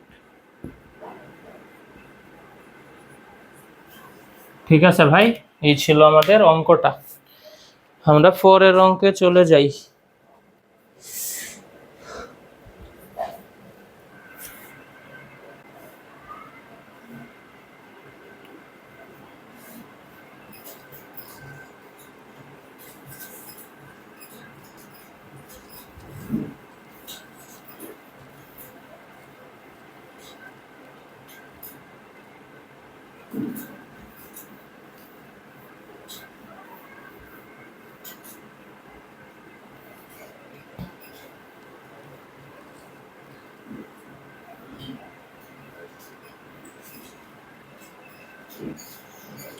দেখো পরের অঙ্ক আমাদের কি বলছে,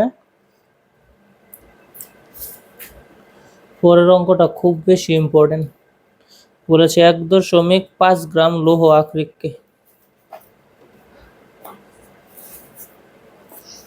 1.5 গ্রাম লৌহ আকরিককে, অঙ্ক নম্বর 5, খুব বেশি ইম্পর্টেন্ট অঙ্ক এটা। 1.5 গ্রাম লৌহ আকরিককে, লৌহ আকরিক মানে আয়রন, 1.5 গ্রাম লৌহ আকরিককে লঘু সালফিউরিক অ্যাসিডে দ্রবীভূত করে 100 ml করা হলো।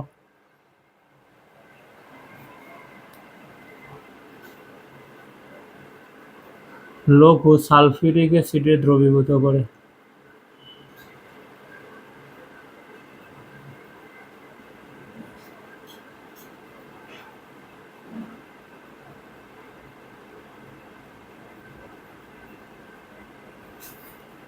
একশো ml তৈরি করা হলো, 100 ml করা হলো।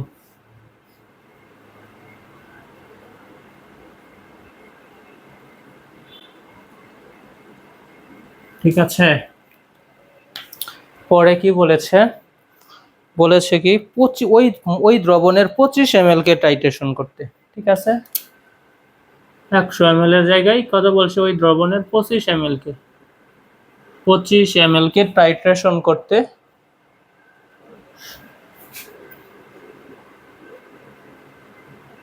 টাইট্রেশন করতে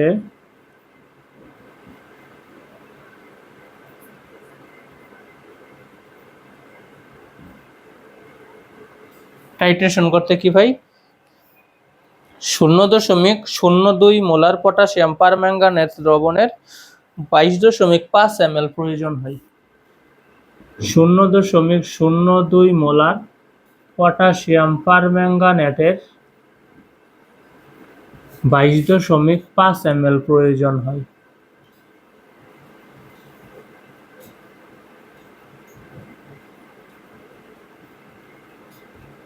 ঠিক আছে ভাই, 1.5 গ্রাম 1.5 গ্রাম আকরিককে লৌহ আকরকে ফেরাস সালফেটের সালফিউরিক অ্যাসিডে 1.5 গ্রাম লৌহ আকরিককে সালফিউরিক অ্যাসিডে দ্রবীভূত করে 100 ml তৈরি করা হয়েছে।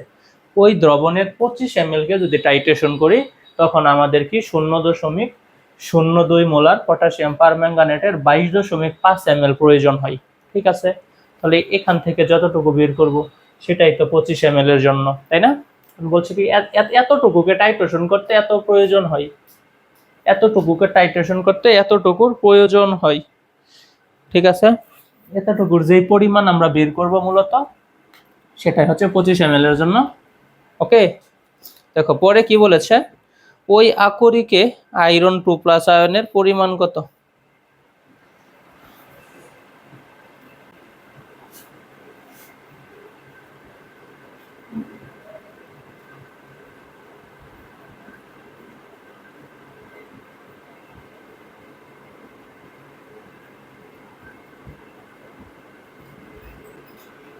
পরিমাণ কত?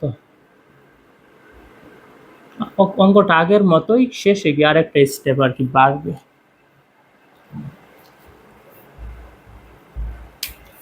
খেয়াল করো, হ্যাঁ, আমরা বিক্রিয়া করব ফেরাস সালফেট, তাই তো, এই লৌহ আকরিককে যদি সালফিউরিক অ্যাসিডের সাথে বিক্রিয়া করাই তাহলে ফেরাস সালফেট হবে। এই যে ফেরাস সালফেট, ফেরাস সালফেটকে কি দিব, পটাশিয়াম পারম্যাঙ্গানেটের সাথে বিক্রিয়া দিব সালফিউরিক অ্যাসিড মাধ্যমে। প্রথম কাজ কি, জারকের তুল্য সংখ্যা বিজারকের মূল সংখ্যা, বিজারকের তুল্য সংখ্যা জারকের মূল সংখ্যা। দেখো তো জারককে পটাশিয়াম পারম্যাঙ্গানেট, তাই তো এটার তুল্য সংখ্যা কত, 5, তাহলে 5 আমরা কোথায় লিখবো, এই যে বিজারকের মূল সংখ্যা। ফেরাস সালফেটের তুল্য সংখ্যা 1, সেটা কোথায় লিখবো, জারকের মূল সংখ্যায়। ঠিক আছে, লিখে ফেলছি। পরে কি বলেছে, পরে কি বলবো, জারকের ধাতব পরমাণুর সাথে, ধাতব পরমাণু কি পটাশিয়াম আর ম্যাঙ্গানিজ, তাই তো, এগুলো অ্যাসিডের ঋণাত্মক অংশ সালফেটের সাথে যুক্ত হয়ে কি তৈরি করবে, পটাশিয়াম সালফেট। এই যে পটাশিয়াম, এই যে অ্যাসিডের ঋণাত্মক অংশ সালফেট, পটাশিয়াম সালফেট যোগ ম্যাঙ্গানিজ, অ্যাসিডের ঋণাত্মক অংশ সালফেট, ম্যাঙ্গানিজ সালফেট। ঠিক আছে, পরে কি, জারকে যতগুলো অক্সিজেন উৎপাদে তত অণু পানি, অক্সিজেন কয়টা, 4টা, উৎপাদে আমরা কি করব, 4 অণু পানি দেব, বুঝছো? পরে কি, বিজারক হতে যাও তৈরি হবে তা লিখবো ও সমতা করব।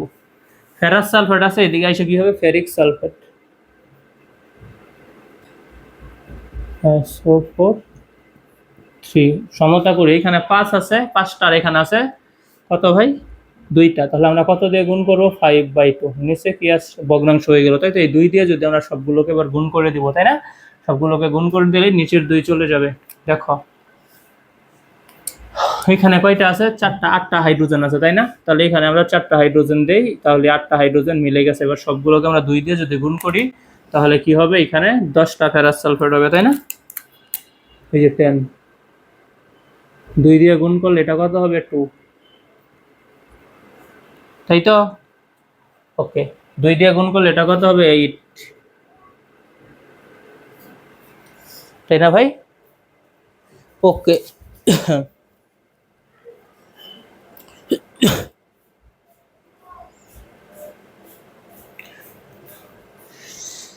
দেখো পরে কি, এটা দিয়ে গুণ করলে তো এটাই, 2 দিয়ে গুণ করলে এটা সামনে, ও এটাকে 2 দিয়ে গুণ করলে এটা 5 হয়ে যাবে।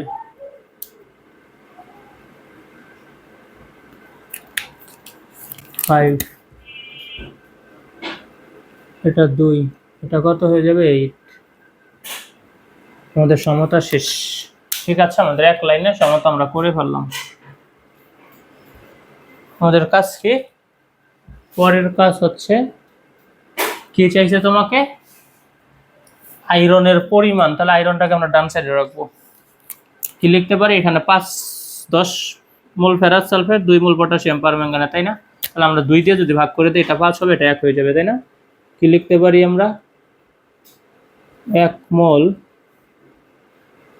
পটাশিয়াম পারম্যাঙ্গানেট ইকুইভ্যালেন্ট 5 মোল ফেরাস সালফেট, তাই না ভাই? কারণ কি করলাম আমরা? 2 দিয়ে ভাগ করে দিলাম, তাহলে এটা হবে 5, এটা হবে 1, এই যে লিখছি। ওকে, পরে কি লিখবো? 1 মোল, তাহলে 1000 ml। 1 মোল মানে কত? 1000 ml, 0.1 মোলার। 1000 ml 1 মোলার, তাই তো? এখানে 5 মোল আয়রন, তাহলে কি লিখবো আমরা? বলো। 5 ইন্টু, কারণ আয়রন চাইছে শুধু 55 এত গ্রাম, তাই তো? আচ্ছা দেখো, আগে 5 লিখে ফেলি। আচ্ছা, এখানে আগে 1 মোল রাখ।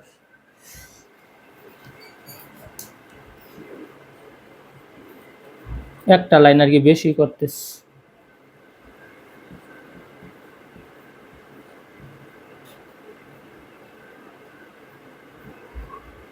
ইকুয়াল 5 মোল Fe2+। 1 মোল মানে কত? 1000 ml, 0.1। 1000 ml 1 মোলার, সরি, 1 মোল মানে কত? 1000 ml 1 মোলার। এখানে কত লিখবো? যেহেতু পরিমাণ চাইছে তাহলে আণবিক ভর লিখবো আয়রনের, তাই তো? 55.85।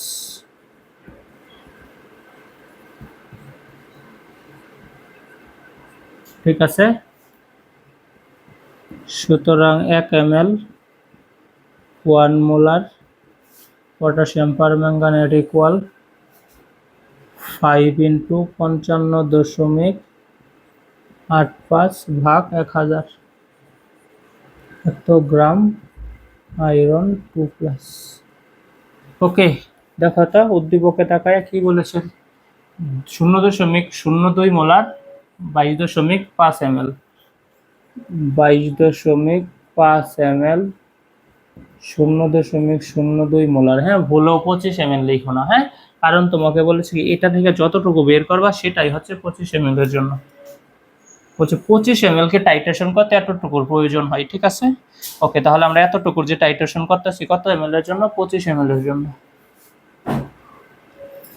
5 ইন্টু 55.85 ইন্টু 22.5 ইন্টু 0.02 ভাগ 1000, ঠিক আছে? কত গ্রাম বের হলো? বের হলো গিয়ে ভাই 0.1256, 0.1256, 0.1256 গ্রাম আয়রন। বুঝিও এটাকে আমরা কতটুকু? 25 ml কে টাইট্রেশনের জন্য এতটুকু প্রয়োজন, ঠিক আছে? তোমাকে বলছে কি ভাই 100 ml এর জন্য, ঠিক আছে? তাহলে আমরা কি লিখতে পারি? একটু মুছে দেই, হ্যাঁ, উপরে কি লিখবো? 25 ml এর জন্য প্রয়োজন এতটুকু, 1 ml এর জন্য প্রয়োজন এত, 100 ml এর জন্য প্রয়োজন এত।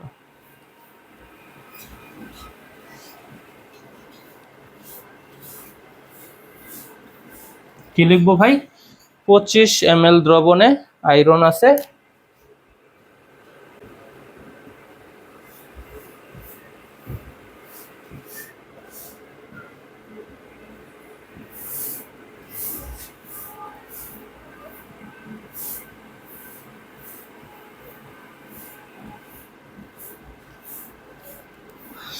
0.1256 গ্রাম।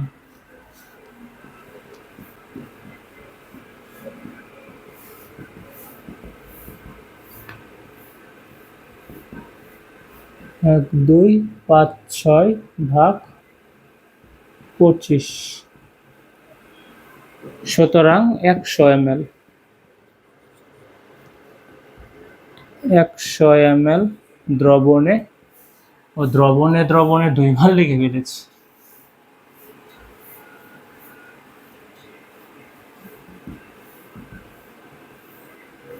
শূন্য দশমিক 1256 ইন্টু 100 ভাগ কত? 25, তাই তো? ক্যালকুলেটর চাপলে আনসার কত আসবে? 0.5026। 0.5026 গ্রাম আয়রন, ঠিক আছে। এই হচ্ছে কি আমাদের উত্তর, ঠিক আছে ভাই? এই হচ্ছে আমাদের উত্তর, এত গ্রাম। ওই আকরিকে আয়রনের পরিমাণ কত? এত গ্রাম। ঠিক আছে ভাই, ওকে। আমরা আসো পরের অঙ্কে চলে যাই।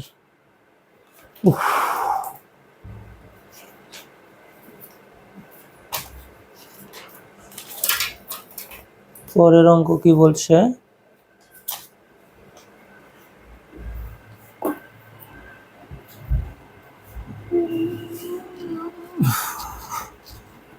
এই অঙ্কটা কিন্তু অনেক ইম্পর্টেন্ট ছিল।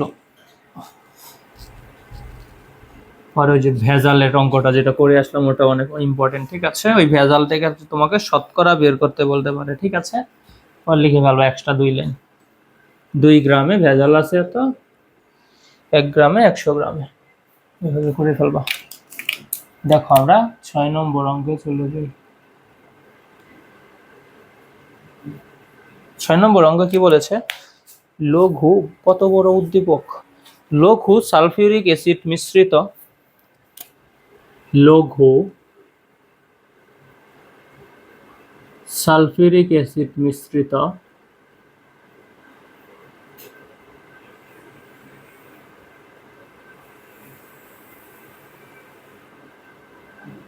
লঘু সালফিউরিক অ্যাসিড মিশ্রিত 19.8 ml আয়তনের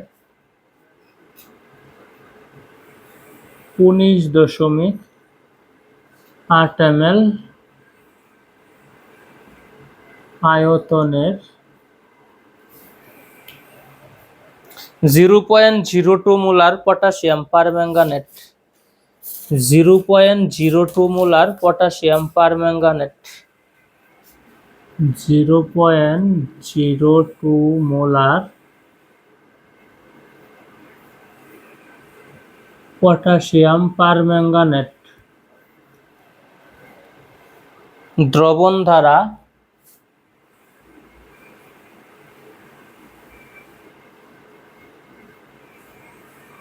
এত দ্রবণ দ্বারা 25 ml আয়তনের কোন আয়রন সালফেট দ্রবণকে, 25 ml আয়তনের কোন আয়রন সালফেট দ্রবণকে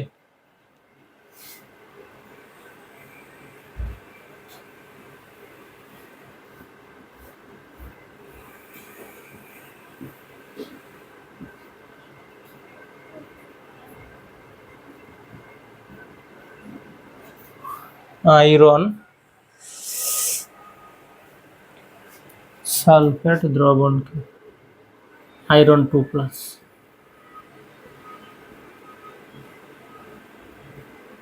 এত সালফেট দ্রবণকে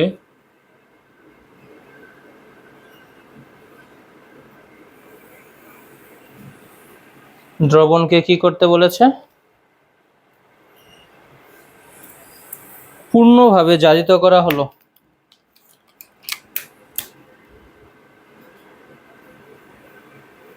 পূর্ণভাবে জারিত করা হলো।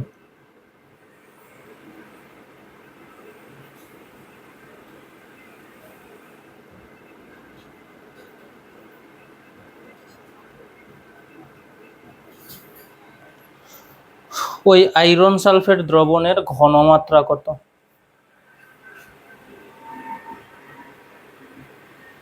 ওই আয়রন সালফেট দ্রবণের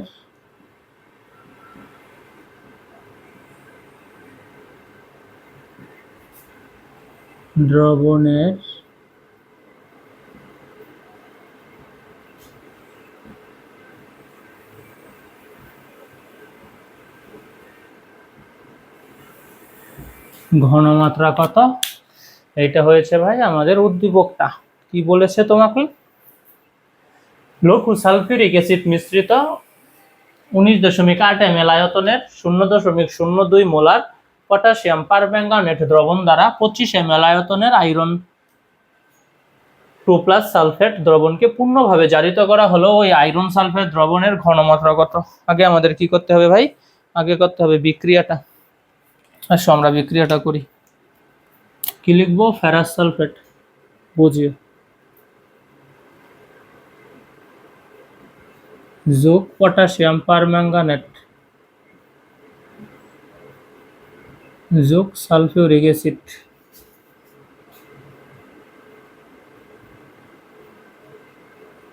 বিক্রিয়া করলে কি হবে? জারক প্রথম কাজ, জারকের তুল্য সংখ্যা বিজারকের মূল সংখ্যা। পটাশিয়াম পারম্যাঙ্গানেট জারক, এটার তুল্য সংখ্যা কত? 5। এই যে 5 লিখলাম আমরা এখানে, ঠিক আছে। ফেরাস সালফেট, এটা তুল্য সংখ্যা 1 লিখলাম আমরা এখানে, না লিখলেও চলে। জারকের ধাতুগুলোর লবণ তৈরি হবে অ্যাসিডের ঋণাত্মক অংশের সাথে যুক্ত হয়ে। যে জারকের ধাতু পটাশিয়াম, এটা অ্যাসিডের ঋণাত্মক অংশ সালফেটের সাথে যুক্ত হয়ে কি তৈরি করবে? ফেরাস সালফেট, ঠিক আছে। যোগ সালফেটের জারণ মান 2, যেখানে লিখছি পটাশিয়ামের জারণ মান 1, এটা এখানে না লিখলেও চলে। ম্যাঙ্গানিজ সালফেট, তাই না? ম্যাঙ্গানিজের জারণ মানও 2, সালফেটের জারণ মানও 2, তাই তো। তাই 2 কাটা লিখতে হইল না, ঠিক আছে। পরের কাজ কি? জারকে যতগুলো অক্সিজেন, জারকে অক্সিজেন হচ্ছে 4টা, তাই উৎপাদে 4 অণু পানি। এই যে 4 অণু পানি। বিজারক হতে যা পাবো তা লিখবো, উৎপাদের সমতা করবো। ফেরাস সালফেট আছে, তাহলে এদিকে এসে ফেরিক সালফেট হবে, Fe2SO4। দেখো আমাদের সমতা করতে বলছে।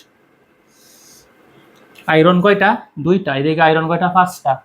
তাহলে এখানে কত আসলো? কত দিব আমরা? 5/2 দিব, তাই না? এখন যদি সবগুলোকে 2 দিয়ে গুণ করে দেই, নিচে 2 আছে, সবগুলোকে 2 দিয়ে গুণ করে দিব, তাই তো। সবাইকে যদি আমরা 2 দিয়ে গুণ করে দেই, তাহলে এটা হয়ে যাবে 5, এটা হয়ে যাবে কত? 10, এটা হয়ে যাবে কত? 2, এটা ও হাইড্রোজেন কয়টা ছিল? 8টা। তাহলে এখানে আমরা 4 দিয়ে দিব, তাই না? কিন্তু 2 দিয়ে গুণ করলে এটা কত হয়ে যাবে? 8 হয়ে যাবে, 8, ঠিক আছে। এটা ঠিক আছে। এখানে সামনে আমরা কত দিব? 2 দিব। এখানে 4-এর জায়গায় দেবো কত? 8, ঠিক আছে। আর এটা 5। সমতা করে ফেলছি। বুঝিও আমাদের কি চাইছে ভাই? ঘনমাত্রা চাইছে, আয়রনের ঘনমাত্রা চাইছে, ঠিক আছে। আমাদের টাইটেশনের সূত্রটা কি ছিল? জারক বাই বিজারক ইকুয়াল জারকের মূল সংখ্যা বিজারকের মূল সংখ্যা, তাই না? কি লিখবো আমরা? V1S1, বুঝছো? V1S1 পটাশিয়াম পারম্যাঙ্গানেট, কেন? জারক, ঠিক আছে। পরে কি লিখবো? V2S2 বিজারককে ফেরাস সালফেট লিখছি, হ্যাঁ। ইকুয়াল কি দিব? জারকের মূল সংখ্যা বাই বিজারকের মূল সংখ্যা, তাই তো। জারকের মূল সংখ্যা কত আছে? দেখো তো, এখানে যদি আমরা করি, 2 দিয়ে যদি ভাগ করে ফেলি, তাহলে এটা হবে 5, এটা হবে 1, তাই তো। জারকের মূল সংখ্যা কত হবে? 1। এই যে সূত্রটা কি, জারকের মূল সংখ্যা বাই বিজারকের মূল সংখ্যা। আসলে দেখি n অফ কি n অফ জারক, এক কথা কি জারকের মূল সংখ্যা। ঠিক আছে, n1 বাই n2 দাও।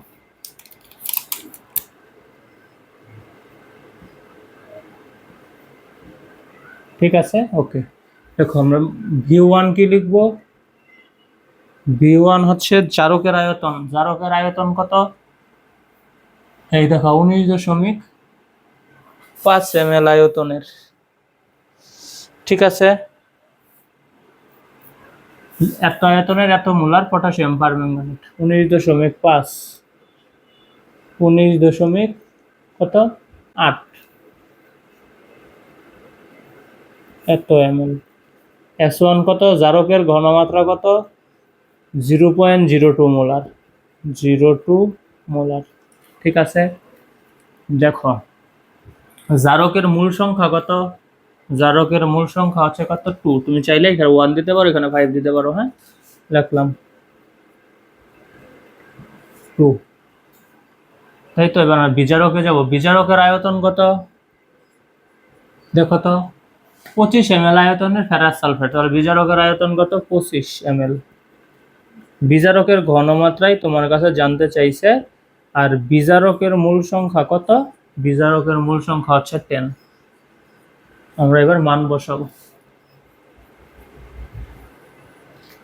v1 এর মান কত, 19.8। অঙ্ক কিন্তু এটাও ইম্পর্টেন্ট আছে। S1 এর মান কত, 0.02। n অফ 1 এর মান কত, n অফ এটা 1, মান কত 2। দেখো v2 এর মান কত, 25 ইন্টু S2 এর মান আমরা বের করব, n2 এর মান কত 10, আমরা S2 এর মানটা বের করব। তাহলে এটা নিচে হবে, তাই তো, নিচে কি হবে 25 আর 2, তাই তো, কারণ আর গুণ করতেছি। তাহলে 25 আর 2 হবে নিচে, আর বাকি সব উপরে। আর গুণ 19.8 ইন্টু 0.02 ইন্টু 10। ঠিক আছে, কত হইল আনসার, আনসার আসলো 0.0792, 0.0792 মোলার, 0.0792 মোলার। ঠিক আছে, ফেরাস সালফেটে আয়রনের ঘনমাত্রা এত মোলার। আমাদের অঙ্কটা শেষ। ঠিক আছে, কি বলেছিল, লঘু সালফিউরিক অ্যাসিড মিশ্রিত এত ml আয়তনের এত মোলার পটাশিয়াম পারম্যাঙ্গানেট দ্রবণ দ্বারা 25 ml আয়রন সালফেটকে টাইট্রেশন করা হয়েছে। তাই তো, পূর্ণভাবে জারিত করা হলো। ওই আয়রন সালফেট দ্রবণের ঘনমাত্রাটা চাইছে। ঠিক আছে, ওকে। এই যে কত হইলো, 0.0279। আমরা প্রথমে এই যে টাইট্রেশনের সূত্রটা লিখলাম। হ্যাঁ, জারক বাই বিজারক ইকুয়াল জারকের মূল সংখ্যা বাই বিজারকের মূল সংখ্যা। এই যে মানগুলো বসাইছি, অঙ্ক আমাদের শেষ। ঠিক আছে, আসো আমরা আরেকটা অঙ্ক দেখি। এটাই আমাদের সর্বশেষ অঙ্ক। ঠিক আছে, আমরা টেক্সট বইয়ের অঙ্কগুলো দেখলাম, এগুলো বিভিন্ন বোর্ডে আসছে। হ্যাঁ, যদিও সকল বোর্ড নাই এখানে, তবে এই অঙ্কগুলো পারলেই সব বোর্ডের ম্যাথ সলভ করা যাবে।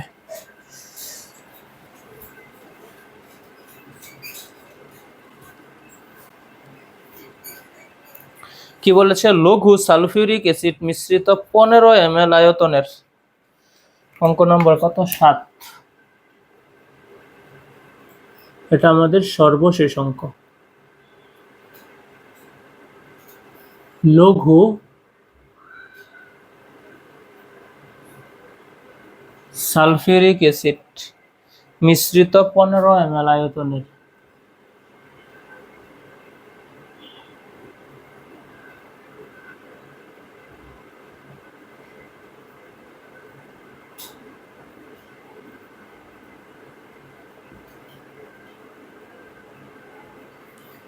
আয়তনের 0.3 মোলার পটাশিয়াম পারম্যাঙ্গানেট দ্রবণ দ্বারা 0.3 মোলার 0.3 মোলার পটাশিয়াম পারম্যাঙ্গানেট দ্রবণ দ্বারা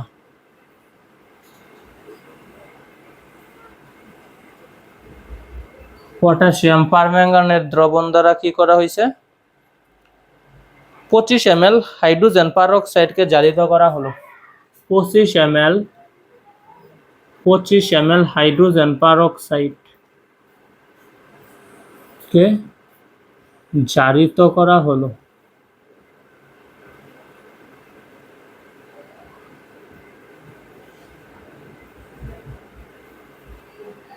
জারিত করা হয়েছে মানে তাহলে এটা কি হবে বিজারক যাকে জারিত করা হয় সে কি বিজারক পটাশিয়াম হাইড্রোজেন পারঅক্সাইড তাহলে বিজারক হবে তাই না দেখো হাইড্রোজেন পারঅক্সাইডের মোলার ঘনমাত্রা কত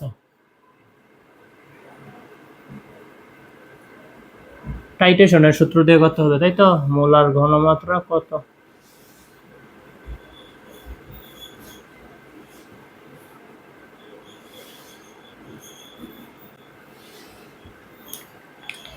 টাইট্রেশনের সূত্রটা কি জারকের আয়তন ইনটু জারকের ঘনমাত্রা তাই তো V1S1 জারক হচ্ছে পটাশিয়াম পারম্যাঙ্গানেট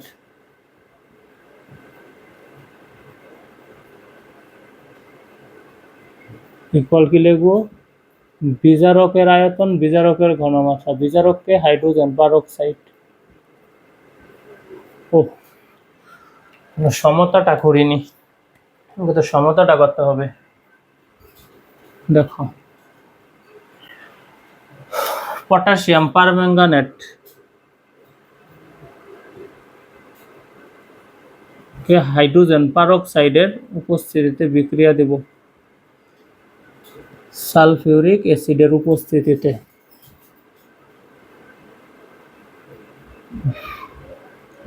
বিক্রিয়া করলে কি হবে জারকের তুল্য সংখ্যা বিজারকের মূল সংখ্যা জারক কত পটাশিয়াম পারম্যাঙ্গানেট এটা তুল্য সংখ্যা কত 5 এই যে দিব 5 ঠিক আছে বিজারকের মূল সংখ্যা বিজারকের তুল্য সংখ্যা হচ্ছে কত জানো এই বিজারকের তুল্য সংখ্যা হচ্ছে 2 এটা দিব এখানে ঠিক আছে হাইড্রোজেন পারঅক্সাইডের তুল্য সংখ্যা 2 সেটা দিয়েছি আমরা জারকের সামনে ওকে দেখো জারকে যতগুলো এখন কি করব জারকের ধাতুগুলোর লবণ পটাশিয়াম অ্যাসিডের ঋণাত্মক অংশ সালফেট K2SO4 ঠিক আছে দেখো এই 3 নম্বর 2 নম্বর এটাই বলেছে জারকের ধাতুগুলোর সাথে অ্যাসিডের ঋণাত্মক অংশ যুক্ত হয়ে লবণ তৈরি করবে আরেকটাকে ম্যাঙ্গানিজ সালফেট ঠিক আছে পরে কি বিজারক হতে যা পাবো তা লিখবো সমতা করব অক্সিজেন দেখো জারকে যতগুলো অক্সিজেন থাকে অক্সিজেন কয়টা 4টা উৎপাদে কি ভাই 4 অণু পানি ঠিক আছে পরে কি বিজারক থেকে যা পাবো তা লিখবো ও সমতা করব হ্যাঁ বিজারক হতে যা উৎপাদ পাবো তা লিখবো সমতা করব বিজারক হাইড্রোজেন পারঅক্সাইড ঠিক আছে কি আছে এটা কি তৈরি করবে অক্সিজেন তৈরি করবে হাইড্রোজেন পারঅক্সাইড থেকে কি তৈরি হয় অক্সিজেন তৈরি হয় ঠিক আছে ওকে দেখো হাইড্রোজেন পারঅক্সাইড এখানে কি বিজারক হিসেবে কাজ করছে তাই তো তখন সে কি করে অক্সিজেন তৈরি করে এগুলো আমরা পড়ে আসছি এবার সমতা করব দেখো তো এখানে অক্সিজেন কয়টা 10টা আর এখানে 2টা তাহলে সামনে আমরা কত দেব 5 দিব ঠিক আছে ওকে খেয়াল করো এখানে কি আছে হাইড্রোজেন কয়টা আছে 8টা আর এখানে 2টা তাহলে সামনে আমরা কত দেব 6 ঠিক আছে দেখো তো হিসাব করে সবকিছু মিললো কিনা অক্সিজেন এখানে কয়টা আছে 4 দুগুণে 8 আর এখানে আছে 10 তাহলে কত হলো 18 ও সরি দেখো এখানে 4 দেওয়া যাবে না কেন এখানে অলরেডি অক্সিজেন এখানে কয়টা আছে হাইড্রোজেন কয়টা আছে 8টা না ভাই আর এখানে তো হয়ে গেল 10টা কি ভুল করলাম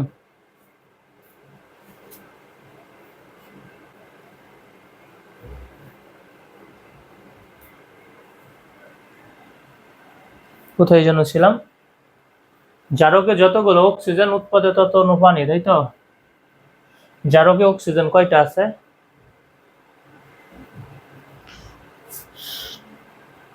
জারকে অক্সিজেন আছে 4টা। 4টা কেন 8টা? এখানে ভুল করে ফেলছিলাম, সরি। দেখো, জারকে অক্সিজেন আছে 4 দুগুণ 8টা, তাহলে উৎপাদে 8 অণু পানি লিখবো আমরা। এই যে 8 অণু পানি লিখে ফেলছি, ঠিক আছে। আর অক্সিজেনের হিসাব করি, হাইড্রোজেনের হিসাব করি। হাইড্রোজেন এখানে কয়টা আছে? 16টা। আর এইখানে অলরেডি আছে কয়টা? 10টা, তাই না? তাহলে আরো লাগবে কয়টা? 6টা। এই যে সামনে 3 দিয়ে দিলাম, ঠিক আছে। এবার মিলে গেছে সবকিছু। পটাশিয়াম 2টা, এই যে পটাশিয়াম 2টা। অক্সিজেন কয়টা? 10টা। আর 4 দুগুণে 18টা। এই দেখো, এইখানে 8টা আর এইখানে 10টা, ঠিক আছে। 5 অক্সিজেন। ওকে, ম্যাঙ্গানিজ কয়টা? 2টা। ও, এখানে ম্যাঙ্গানিজ 2টা, এখানে 1টা, তাহলে সামনে আমরা 2 দিয়ে দিব। 2। এবার সালফেট দেখো তো কয়টা হয়েছে? এখানে 2টা আর এখানে একটা 3টা। এই যে এখানে সালফেট 3টাই আছে, ঠিক আছে। সবকিছু মিলে গেছে। আর আমরা টাইট্রেশনের সূত্রে চলে যাই। কি লিখবো? V1S1 জারক KMnO4, ঠিক আছে। V2S2 বিজারক হাইড্রোজেন পারক্সাইড ইকুয়াল জারকের মূল সংখ্যা N(A), বিজারকের মূল সংখ্যা NO2, ঠিক আছে। V1 এর মান কত দেখো? V1 জারকের আয়তন কত? জারকের আয়তন হচ্ছে কত ভাই? 15 ml। 15 ml। জারকের ঘনমাত্রা কত? 0.3, ঠিক আছে। এই 0.3। বিজারকের আয়তন কত? 25 ml। 25 ml। বিজারকের ঘনমাত্রা চাইছে, তাই তো। জারকের মূল সংখ্যা কত? জারক মূল সংখ্যা 2, NO1 হচ্ছে 2। বিজারকের মূল সংখ্যা NO2 কত ভাই? বিজারক কত? 5, ঠিক আছে। ওকে, চলো মান বসাই আমরা। আমাদের লাগবে কি? S2, তাই না?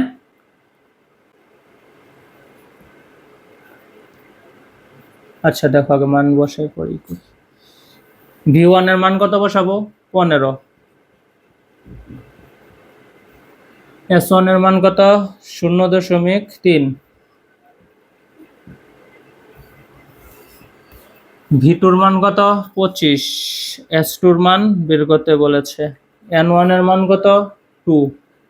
জারকের মূল সংখ্যা কত? 2। বিজারকের মূল সংখ্যা কত ভাই? 5, ঠিক আছে। এই যে 5। ওকে, আমাদের S2 এর মান প্রয়োজন, তাই না? আড়াআড়ি গুণ করি আমরা। আড়াআড়ি গুণ করলে কি হবে? 25 × 2 হবে নিচে, আর বাকি সব উপরে, তাই তো। 15 × 0.3 × 5, তাই না ভাই? ওকে, দেখো কত আসলো। আসছে হচ্ছে 0.45। 0.45 মোলার। এটাই আমাদের কি ভাই? হাইড্রোজেন পারক্সাইডের মোলার ঘনমাত্রা। মোলার ঘনমাত্রা কত হাইড্রোজেন পারক্সাইডের? 0.45 মোলার, ঠিক আছে। কি বলেছিল? লঘু সালফিউরিক অ্যাসিড মিশ্রিত 15 ml আয়তনে 0.3 মোলার পটাশিয়াম পারম্যাঙ্গানেট দ্রবণ দ্বারা 25 ml হাইড্রোজেন পারক্সাইডকে জারিত করা হয়েছিল। হাইড্রোজেন পারক্সাইডের মোলার ঘনমাত্রা কত? আমরা প্রথমে বিক্রিয়াটা করেছি এক লাইনে, ঠিক আছে। সমতা সহ করতে হবে। পরে লিখছি কি? জারকের কি ঘন V1S1 জারকের জন্য NO2, জারকের মূল সংখ্যা। V2S2 টাইট্রেশনের সূত্রটা, তাই তো। বিজারকের মূল সংখ্যা NO2। পরে মান বসে অঙ্ক করছি, আনসার আসছে কত? 0.45, ঠিক আছে। এই ছিল কি ভাই আমাদের জারণ বিজারণ গণনা ভিত্তিক কিছু সমাধান, ঠিক আছে। জারণ বিজারণ ভিত্তিক রাসায়নিক কিছু গণনা, ঠিক আছে। আমরা বই থেকে অঙ্কগুলো করলাম। আজকের ক্লাসটি এ পর্যন্তই থাকবে। তোমরা আমার প্রত্যেকটা অঙ্ক ভালোভাবে দেখবে, ঠিক আছে। এই অঙ্কগুলো পারলে পুট প্রশ্নগুলো সলভ করতে খুব সহজ হয়ে যাবে, হ্যাঁ। তাহলে আজকের ক্লাসটি এ পর্যন্তই থাকুক। আশা করি তোমরা সবাই আজকের ক্লাসটি বুঝতে পেরেছো। তোমরা সবাই ভালো থেকো, সুস্থ থেকো। ধন্যবাদ।